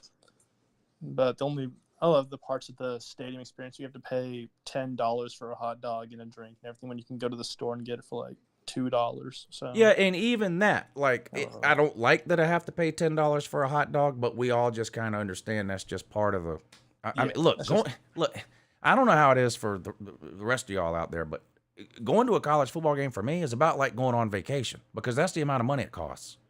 Yeah, you got to pay $100 for a ticket, and then you got to pay like $40 for food. It's $100 for me to get a ticket to see us play Wofford. You know what the tickets are going to be for Georgia, Tennessee? That'd be $300 for the upper deck. Yeah. Okay, so what? I got a couple of kids. That's $900 for tickets. Okay, another $100 for hot dogs and cokes. Another $50 to park. I mean, I know everybody on the internet's a millionaire, but that's a lot of damn money. That's cool. Like, that's not kind of money that me nor my parents even have, so it's not like I can just go anytime I want. I'm with you. I'm with you. Yeah, I just had to come on here and also complain about the Kroger cards, all that stuff, that they're scamming people. They are. It's ridiculous. All these phone calls that you've been getting for the last 20 years from car warranty companies and people telling you that they can solve your tax problems and all that you don't even have and all this weird shit, it's all because of Kroger. Every bit of it. Kroger started this shit. And you know, and look, they're not collecting your phone number because they like giving you 10% off. No. They've been selling your information for 25 years. I mean, nowadays Kroger's trying to sell you that they can get you cheaper gas just for your phone number. They were Facebook before Facebook existed. You know, now Facebook knows everything about you. Kroger been knowing about you for 30 years and making money off you the whole time while you're happy to get 10 cents off your can of peas. Yeah. I mean, I don't have a Kroger card, but that's what I think about my parents. They have Kroger cards, and I like to roast them about that and how they get their spam calls all the time. Yeah, it's ridiculous. I've been giving them Chess Hall's number for 4 years, and I don't plan on stopping. That's got to be the most delusional fan right there is Chess Hall. I punch Chess Hall's number in every time I go. Shout out to Chess Hall, too. I heard a rumor that he retired from YouTube. I don't know if that's true or not, or I don't know if he's getting a 401k from Google or what. I don't know what the deal is, but someone told me this morning on the morning show that he retired from YouTube. So shout out Chess Hall, I guess. Congratulations on your retirement. Now, I don't know if you're going to do it before the season starts, but you should do a comments on the comments for like the delusional fans that say that you're going to be wrong about their team. Yeah, you know what I need to do? I need to make the best way to do that is on a video like today, right? I only made that video to irritate Alabama fans. And guess who all's in the comment section of that video now? Alabama. Irritated Alabama fans. So I could do a comment on the comments probably on just today's Alabama video. Yeah, I could probably do that. Yeah, don't forget Alabama's rebuilding with their number 1 and number 2 classes. Yeah, well, they're rebuilding every year, is what Nick Saban said. So I know. They get one wide receiver hurt, and now they're rebuilding. Yeah, it's a shame. It really is. Poverty level never before seen. So, never thought I'd see that from Alabama. I know. But, it's a sad state of affairs is what it is. They lose one game to a Saban. They lose 2 games to a Saban assistant, and then this is where they've steeped down to. Yeah, it's sad. Kirby's never lost any of his former assistants, so I don't know what Saban's problem is, but he needs to get it figured out. I know. Couldn't imagine that level of poverty. I know. It's a damn shame. It really is. Thoughts and thoughts for the Alabama fans. All right, buddy. I appreciate you coming on, man. It was good to hear from you. All right, there's nobody in the back room. If you want to come on and talk some college football, now would be a good time to do it. I'll post the link to the in the comment section. Just click that link, and you can come on and talk some college football. Damn, I got to get rid of this cough that I've had for 4 years. Eventually, I might have to go to the doctor. I don't know. I'm one of those people that just don't like to go to the doctor for whatever reason. The Uber lady's been telling me to go since basically the day she met me, and I haven't been. So, I don't know what it is. John Bailey says it must be AIDS. I don't think it's a coincidence that you immediately jump to that. I really don't.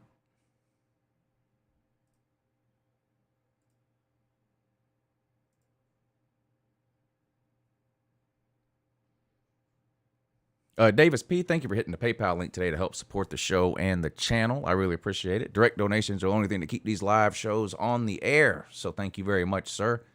He says, most hates Bulldogs. For me, 1, Trey Matthews. 2, Malcolm Parrish. 3, Rhett McGowan. Trey Matthews. Most hated? Malcolm Parrish, I guess, is that because of the Alabama game in 2017? I don't know that I've ever really hated any football players, really. It is an interesting list, though. Why do you hate Rhett McGowan?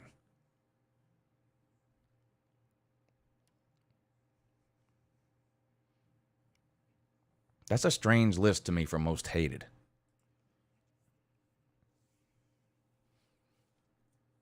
Strange list for the most hated.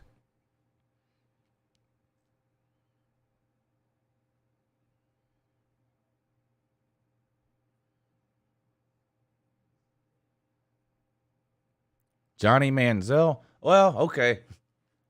Yeah, now you might be onto something here. Baker Mayfield was another guy I could do without.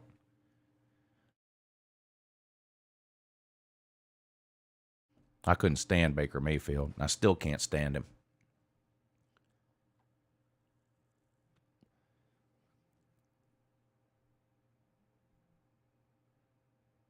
What about the notebook full of bet? Oh, yeah, you want to, let's see.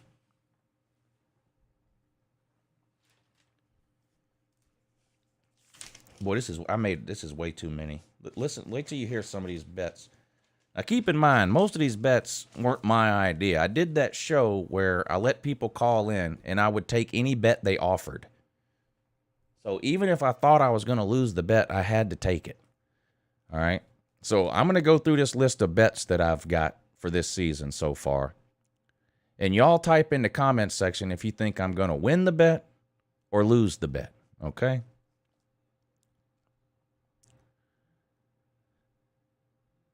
I have Florida plus 1.5 against Utah. Does everybody know what this means, plus 1.5? That means Florida has to win the game or lose by less than 1.5. Utah's favored by 1.5. I have Florida. I think I'm going to lose that one.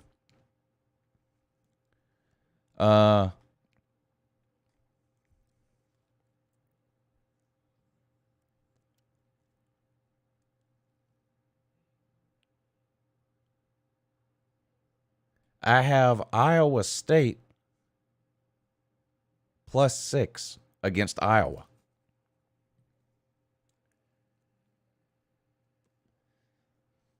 I don't know about that one either.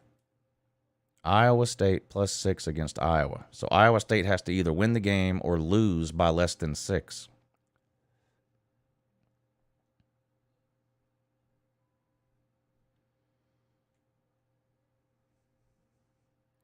I have Florida State to cover against Miami, whatever the spread is the week of the game.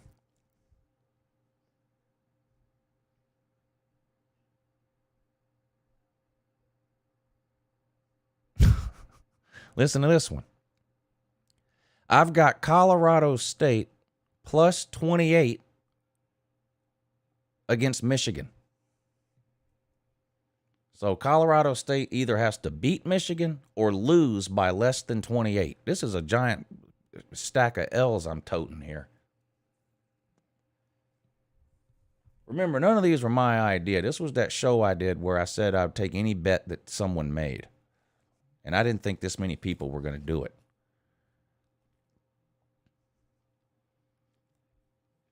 I have Tennessee to win 9 games or more. Tennessee, 9 wins or more. That's regular season wins. So Tennessee's got to go 9-3. If they go worse than 9-3, I lose.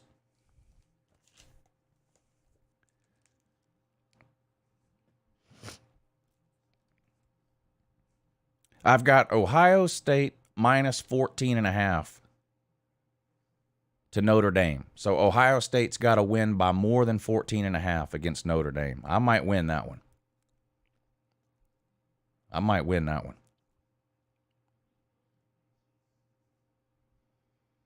Well, these aren't the bets I made. These are people called up and said, okay, I want this. And I had to accept. That was the deal that day. I wouldn't have made most of these bets on here.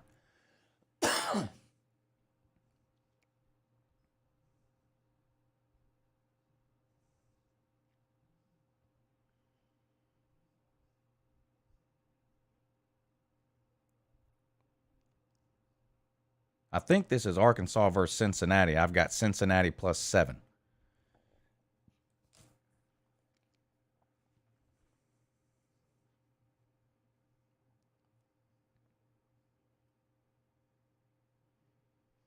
I've got UGA minus 16 against Kentucky. UGA minus 16 against Kentucky. Georgia's got to win by more than 16.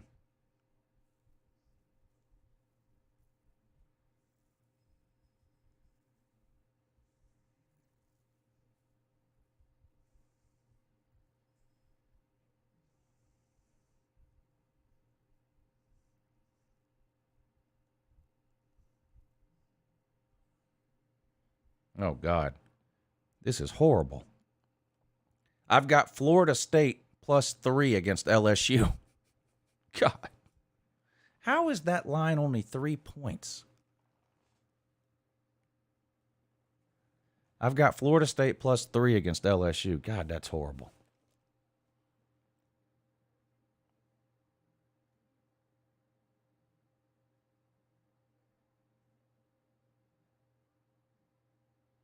I've got Oklahoma State to beat Texas. Oklahoma State to beat Texas.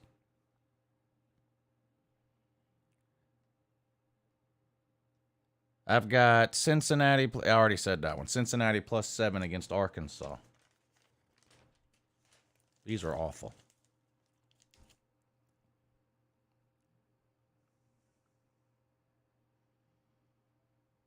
I've got South Carolina winning 6 games or less. South Carolina winning 6 games or less. I have a separate bet with somebody else on South Carolina winning 7 games or less. I like my chances on both of those. I think South Carolina probably wins 5 games. This is silly. This is real silly here.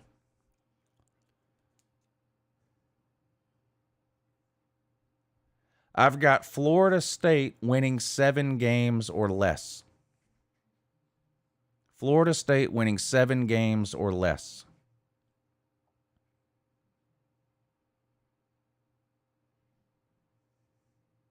Now here's what I'm not sure what this person was thinking. This person called up and said that LSU wide receiver Deshaun Booty, or whatever his name is, that wide receiver named Booty for LSU, he says that wide receiver will be the first wide receiver taken in next year's NFL draft. I have every other wide receiver.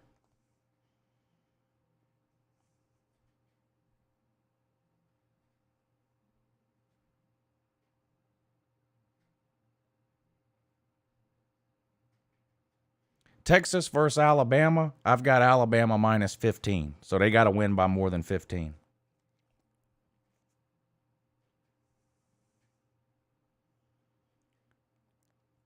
I've got Florida +1.5 again against Utah. I've got Texas A&M -8 versus Miami. And I've got UGA -17 against Oregon. I better start saving up my money to pay these people off. I better start saving up my money to pay these people off.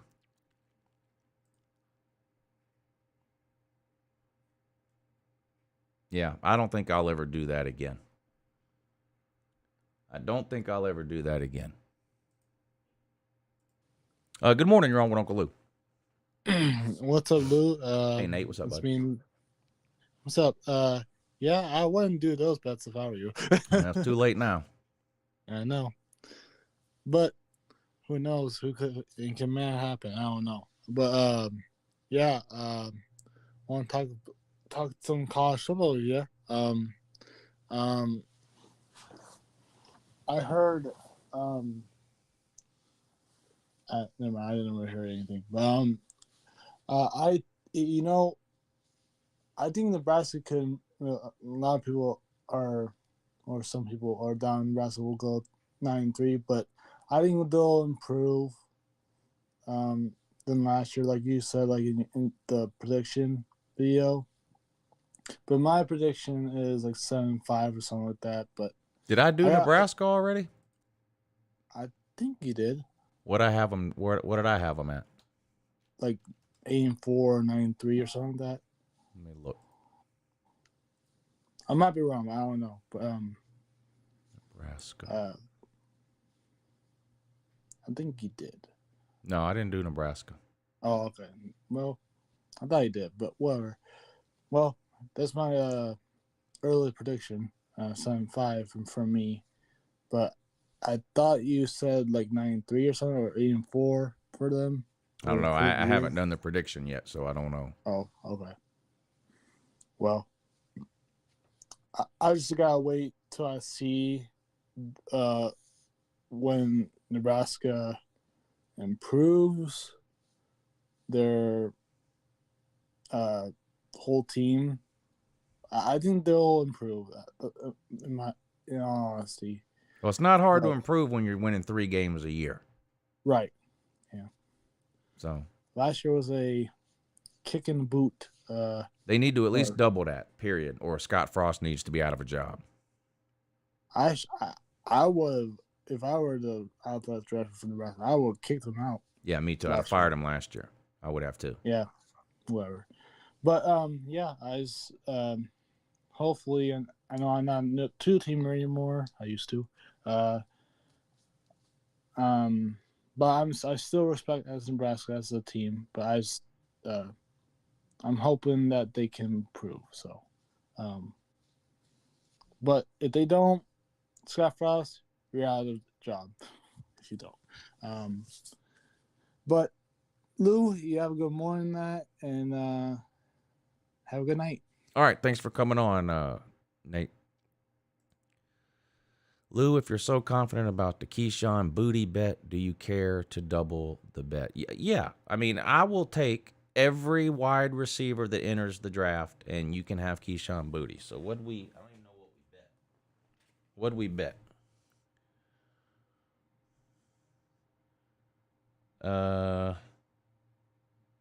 $50. So yeah. You want to double it? I'll double it. We'll make it 100. I mean, it just doesn't make any sense not for me not to take the bet. When, who knows what's going to happen. Trying to predict the first wide receiver taken before the season has been played seems hard to do to me. I'm no draft expert, though. But, yeah, I'll take every other wide receiver. You can have Keyshawn Booty. And if you want to double the bet, we'll double the bet. Just send another $50. And I will write it down.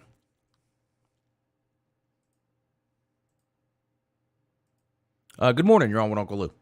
Hey, Lou. Had Hey, a what's up? cherished opportunity to come back on. What's up, bud? So we're talking about a little bit ago of your most hated players like Baker Mayfield and stuff. I made a little top 5 list of my personal hated. All right, let's hear it. I don't like Baker either. I didn't like him during that Rose Bowl. He was just too cocky and it went up in his face. Number 2, after the national championship, that viewing party, I didn't really like Kayvon Thibodeau because I know he's good, but he's just, I don't know, he's just cocky. He thinks he can beat Evan Neal, and then that Evan Neal tape came out and he got destroyed. And then I don't like Tua. Tua just had that smug after, winning the Natty, and just, I don't know, I just didn't like him after that. Nothing against him. It's just, I don't know, after that, I got overrated. Well, it kind of is something against him. If you're making a list of most hated players, that kind of is against him. That is true. That's true. And then 2 coaches I can't stand. All right. Then Urban Meyer, I can't stand him. Steve Spurrier, I was young then, but I couldn't stand him at South Carolina. I didn't experience the Florida days. I just couldn't stand him at South Carolina because Georgia would just get destroyed by them, and I just couldn't understand in my young mind, like, how can we beat these people? And then my second story is I had a Julio Jones story. I went to a Falcons game with my dad, and we watched the Falcons play the Colts. Of course, the Falcons were up, and then they choked the lead. And then Julio ran to the sidelines, and we were close to the sidelines, and I yell out, "Come on, Julio!" And then he looked at me through his face mask directly at me. It was just a wild experience at that time. He's in person, he's just a freak. Yeah. One of the best receivers I've ever seen. And then these uniforms, my top uniforms, like alternative uniforms, I like the Miami Black Knight uniforms. Mhm. Those are pretty clean. Yep. The UNC uniforms, the all blues, those are pretty nice. The Ohio State Blacks, all blacks, those are nice. Do you have any uniforms you like? Pretty good, like rarely? Arkansas State has the best uniform in the country. Their black uniform. They're clean, man. They are They clean. look really good. That's my The favorite. worst uniform I saw was probably Florida's swamp uniform. Oh, those Teenage Mutant Ninja Turtle uniforms they wore that one time? Yeah, those were horrible. And they lost. Yeah. Maryland has the worst helmet. That helmet they have that has 45 different flags on it, and just it looks like somebody just threw up on the helmet. You know the one I'm talking about? Yeah, I knew about that one. It's the state flag. Well, it's like every version of the state flag they've ever had combined. I don't know. It's here it is. I put it up on the screen in case some of y'all have never seen it. Look at this thing. That's the ugliest helmet I've ever seen. I mean, these things are just horrendous looking. It looks like an accident. Lord. It looks like an accident. It looks That's like horrible. It does. It looks like some. Yeah, you're right. The most clean classic uniform, I would give it to Penn State. Just the white and blue. It's just clean. Least amount of effort put into any uniform ever. Penn State would win that award too. In Georgia, I think their best are the all black. The blacks when they played Auburn. Those were just. Yeah, I like those too. I think they're gonna wear the blacks when they play Oregon. I'm hearing that.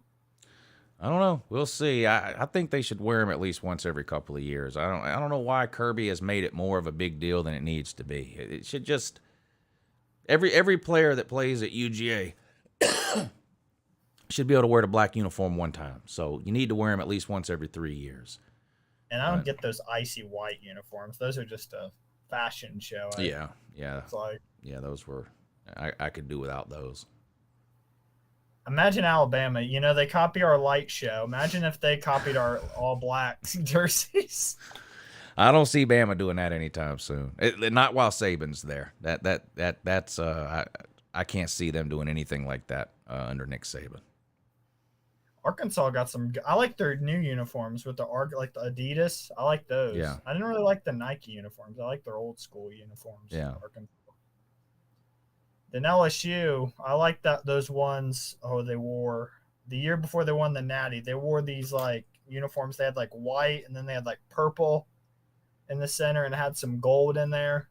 Oh, I'm trying to forget which one of those. I wish I could show it to you, but they were just clean. Yeah. So that's all I had for you, Lou.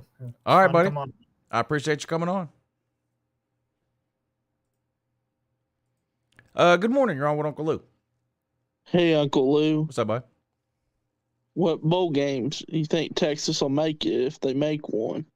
I don't usually get in the habit of trying to predict bowl games in the preseason, but I mean I've got Texas going 10-2, so that would equal a New Year's Six game. Cotton Bowl or Sugar Bowl, probably. Yeah, probably. Yeah. I got them going 10-2 also. Yeah. Yeah, that would be a New Year's Six game for sure. Even if they go 10-2 and lose the Big 12 title game and finish 10-3, I think they'd still be in a New Year's Six game. Yeah. Who's your playoff teams? If I had to pick right now, which I don't, but I'm gonna because you asked. But I'll put out my final list after I do a few more game prediction videos. But if I had to pick right now, I would pick Ohio. In no particular order, I would pick Ohio State, Bama, Georgia, Utah. Same. I think Clemson's got a good chance. I think shoot, it's hard to find anybody outside of that I really think has a good chance. I mean, it's possible Texas A&M could get in. It's possible Michigan or Penn State, one loss, could get in. It's possible Miami does something miraculous. I really can't see any other teams getting in. Who you got winning the American? Winning the what? American. Houston. Same. But How I'm about not Sun Belt. I don't care. I don't know. See you, Uncle Lou. All right, buddy. Good morning. Yeah, good morning. Appreciate you coming on. I know Billy Napier's not winning the Sun Belt. Shout out to Sun Belt Billy. But unfortunately, he's not winning the Sun Belt this year.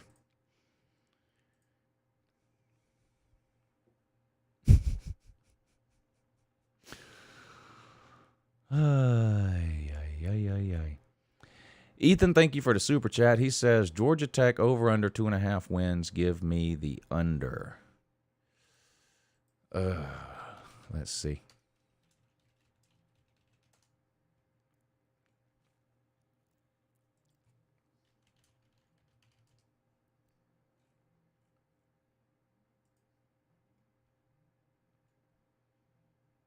Georgia Tech. Let's count the wins. 1.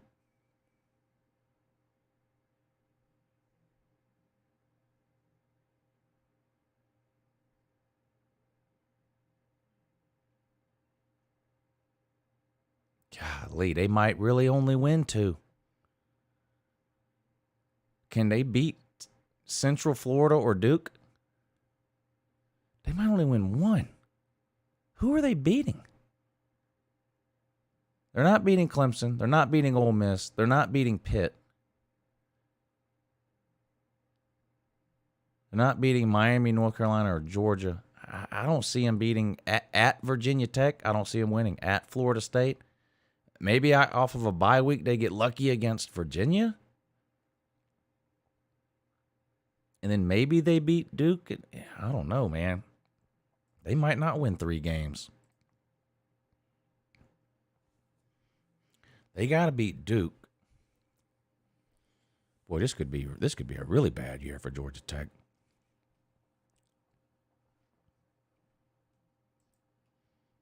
Wouldn't that be sad? No, not really. It wouldn't be. It really wouldn't be.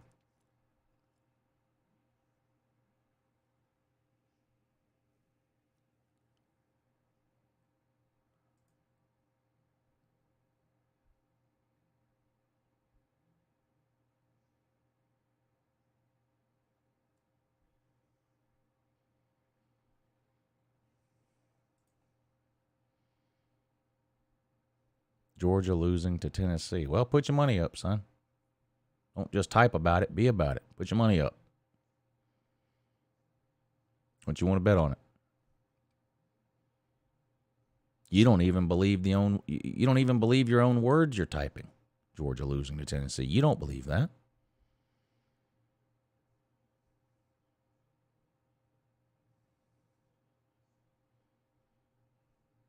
That's some serious type there.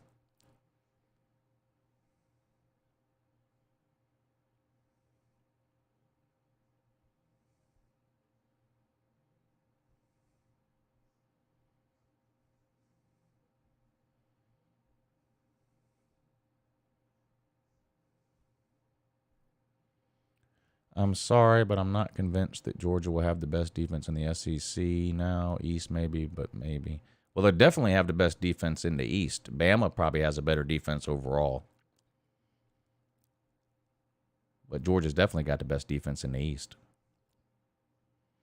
Can you confirm if Mizzou fans exist? There did used to be some Mizzou fans around here. I don't see them much anymore, but there did used to be some around here. There used to be a Missouri guy that made videos.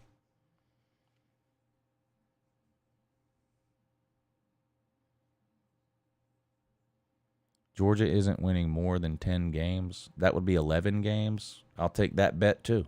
But something tells me, again, you're just typing. You don't really believe that. If you did, you'd bet it.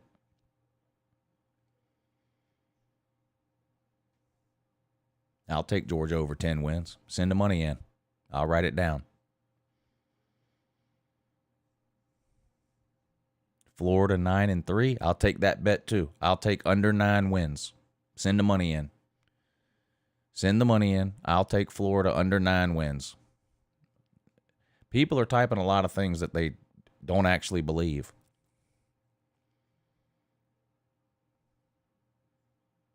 I'll bet whatever you want to bet up to $100.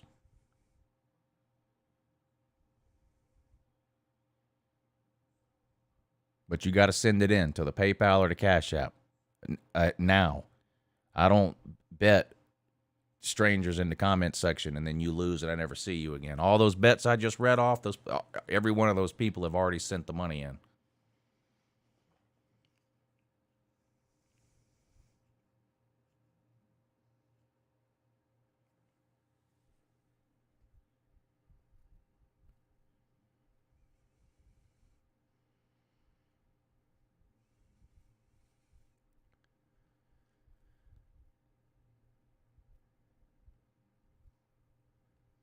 No, I'm not doing the 2-for-1 deal, and I'm not making any bets I don't want to make. That show I did a couple of weeks ago, I took any bet that someone called in and wanted to make, whether I agreed with the bet or not. I'm not. That was a one-time thing. I'm not doing that. Any bets I make now is bets I want to make.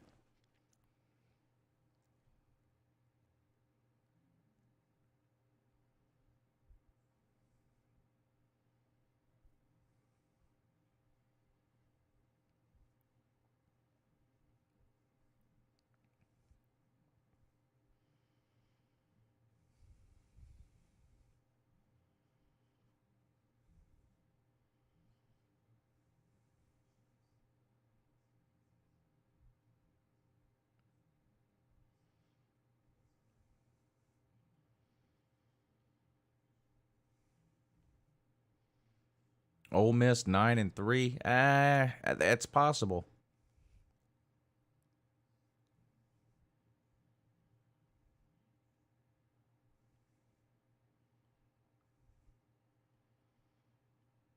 Double G says I got Texas plus 15 against Bama. I would take that bet. I think Bama wins by more than 15. What was the bet on the LSU Florida State game? I have Florida State plus 3.5, I think.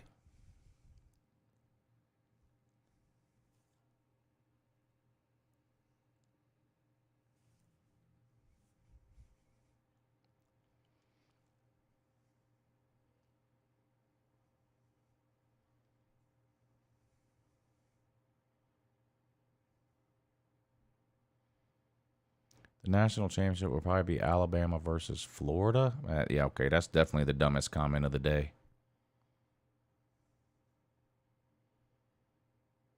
That one was real dumb. That was super dumb.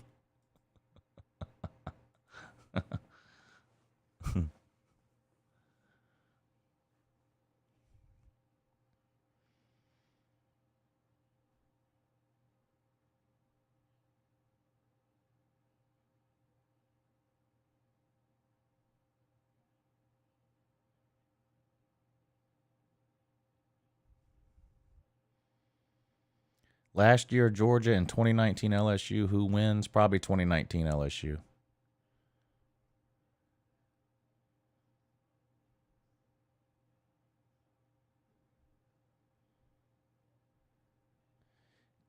Give me $10 on South Carolina under 7 wins. No, because I don't think South Carolina's winning 7 games. I would take the under too.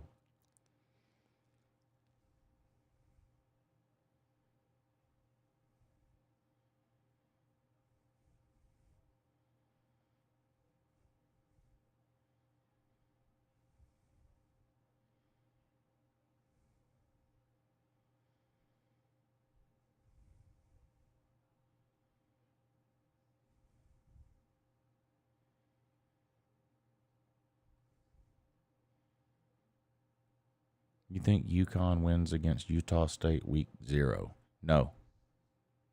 I don't think Utah State wins.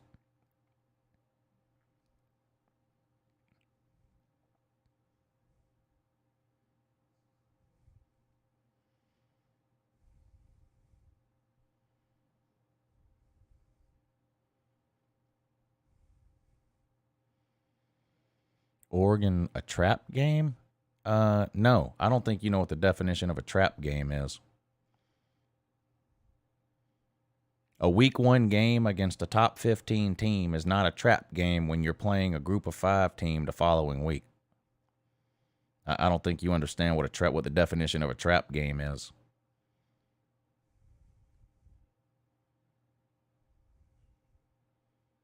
If Oregon beats Georgia, it's just an upset. It's not a trap game.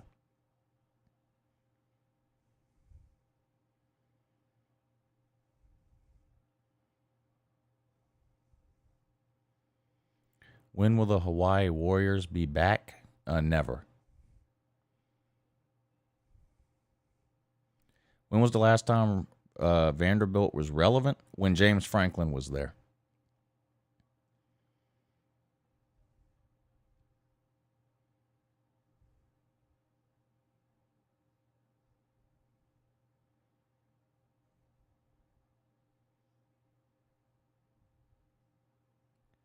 top 3 SEC O-lines. Well, Georgia's number 1. I don't think Bama's top 3.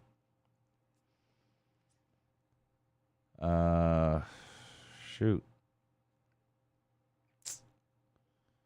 Texas A&M maybe? Top 3? Maybe LSU?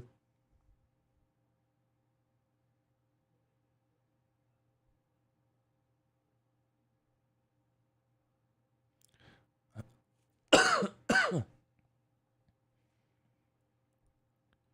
are your thoughts about the Razorbacks? I think Arkansas is going to be good. They'll probably have the best rushing offense in the SEC again. But their schedule is just brutal. I mean, it's if they go 8-4, that would be pretty good. And I don't know if they can go 8-4. They got to play Cincinnati, BYU, every team in the West, South Carolina. I mean, they got a tough schedule. Real tough schedule.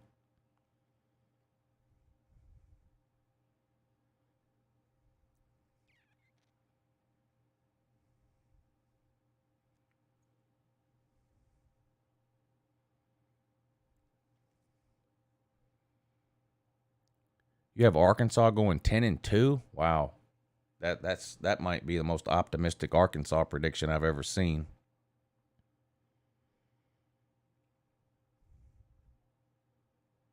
That would be a modern day miracle if Arkansas went 10-2 with that schedule. That's hard to imagine that happening, honestly.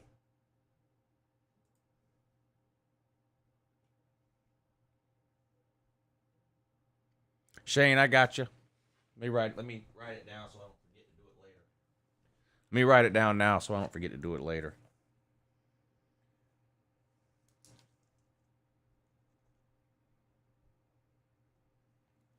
All right, Shane, I got it, buddy.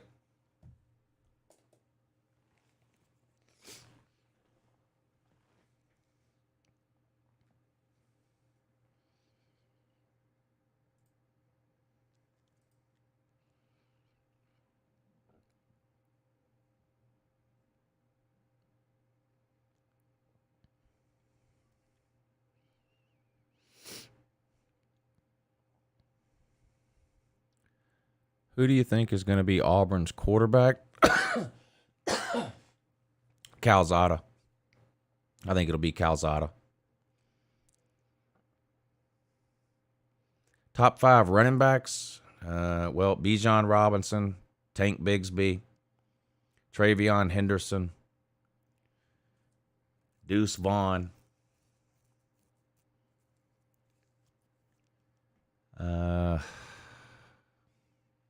I like that guy from South Carolina, but I don't trust the offensive line, so I don't know.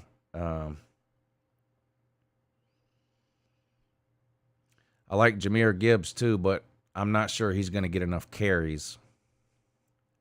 I think Alabama's going to rotate 3 running backs this year. Man, I'm confident about those 4. I like Bijan Robinson, Tank Bigsby, Deuce Vaughn, and Travion Henderson. The 5th one is hard.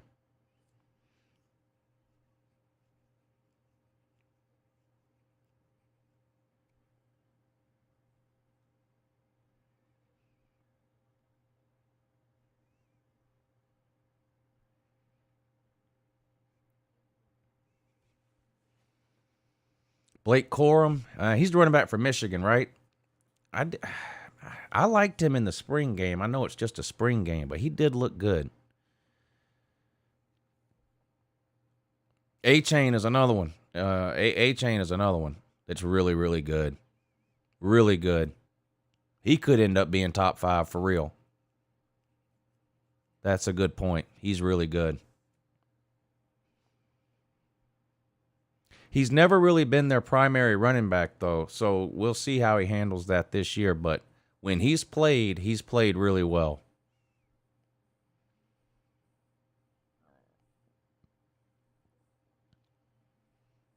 Will losing Cale Gundy affect OU's performance this season? To be honest with you, I don't know enough about him. I didn't even know he existed until he got fired. I had no clue. So I'm leaning towards no, that it's not going to have that much of an impact.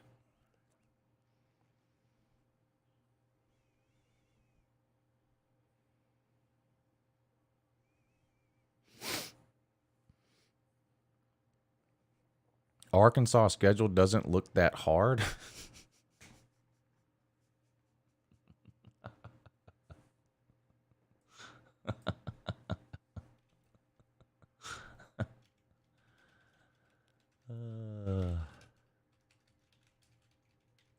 You have to be kidding.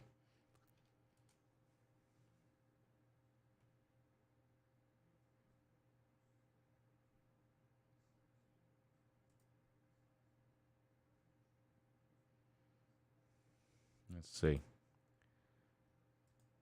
Toughest Power 5 schedules. Here's the easiest, most interesting, toughest.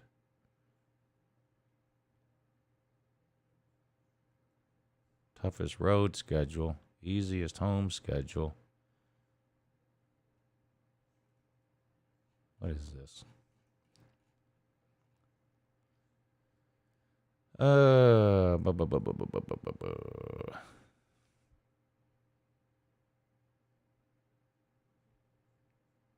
It's literally got a picture of Arkansas. 10 hardest schedules from Sports Illustrated. Ole Miss 10, Michigan State 9, Florida 8, Maryland 7, Texas A&M 6, Alabama 5, Ohio State 4, Arkansas 3, Mississippi State 2, Auburn 1. Sports Illustrated says Auburn has the third hardest schedule. You say schedule not hard at all. I don't know. I think Arkansas has got the toughest schedule in football. I'd rank Arkansas 1, toughest schedule.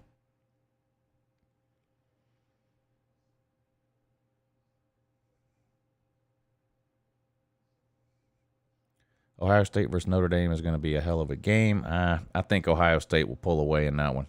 I don't think Auburn's got the playmakers to keep up with Ohio State. I don't think Auburn. I don't think Notre Dame's got the playmakers to keep up with Ohio State. Ohio State will mop Notre Dame, says Pro Potato.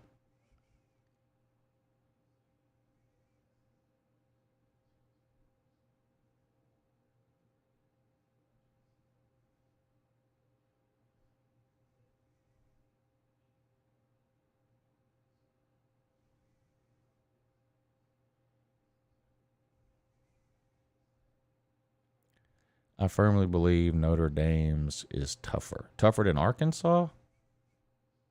No. No. No.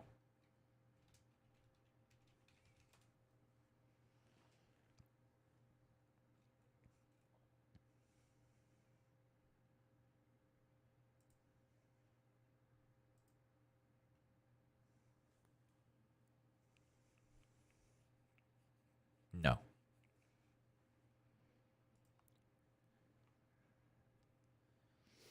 Marshall, Cal, Stanford, UNLV, Syracuse, Navy, Boston College. Are any of those teams 6-win teams? Probably not. Probably not. No, I wouldn't say Notre Dame's schedule is tougher than Arkansas.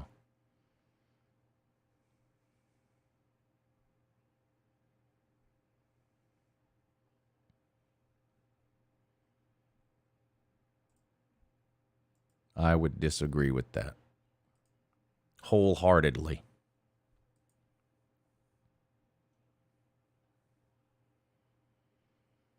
Best quarterback in the SEC, Bryce Young.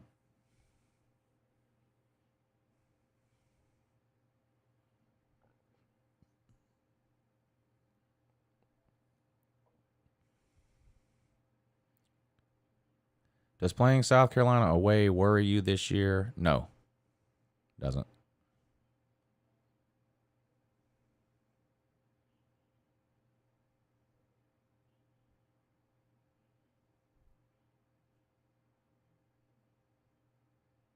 All right, everybody, I'm going to get out of here. I'll be back in the morning for the morning show over on the second channel, Uncle Lou on LouTube, so check that out if you haven't. I do a morning show over there 4 mornings a week, Monday, Tuesday, Thursday, and Friday at 8 a.m. Again, that channel is Uncle Lou on LouTube, LOUTUBE. Appreciate everybody hanging out tonight. Had a great time talking football with all of you. Can't wait to do it again next week. I do this every Tuesday and Thursday. Tuesday, we do it at 4 in the afternoon. Thursday, we do it at 10 o'clock at night.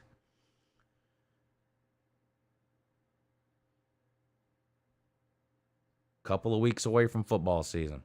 All right, everybody. Enjoy the rest of your week. Have a good weekend if I don't talk to you again, and I'll see you all again real soon. Have a good morning.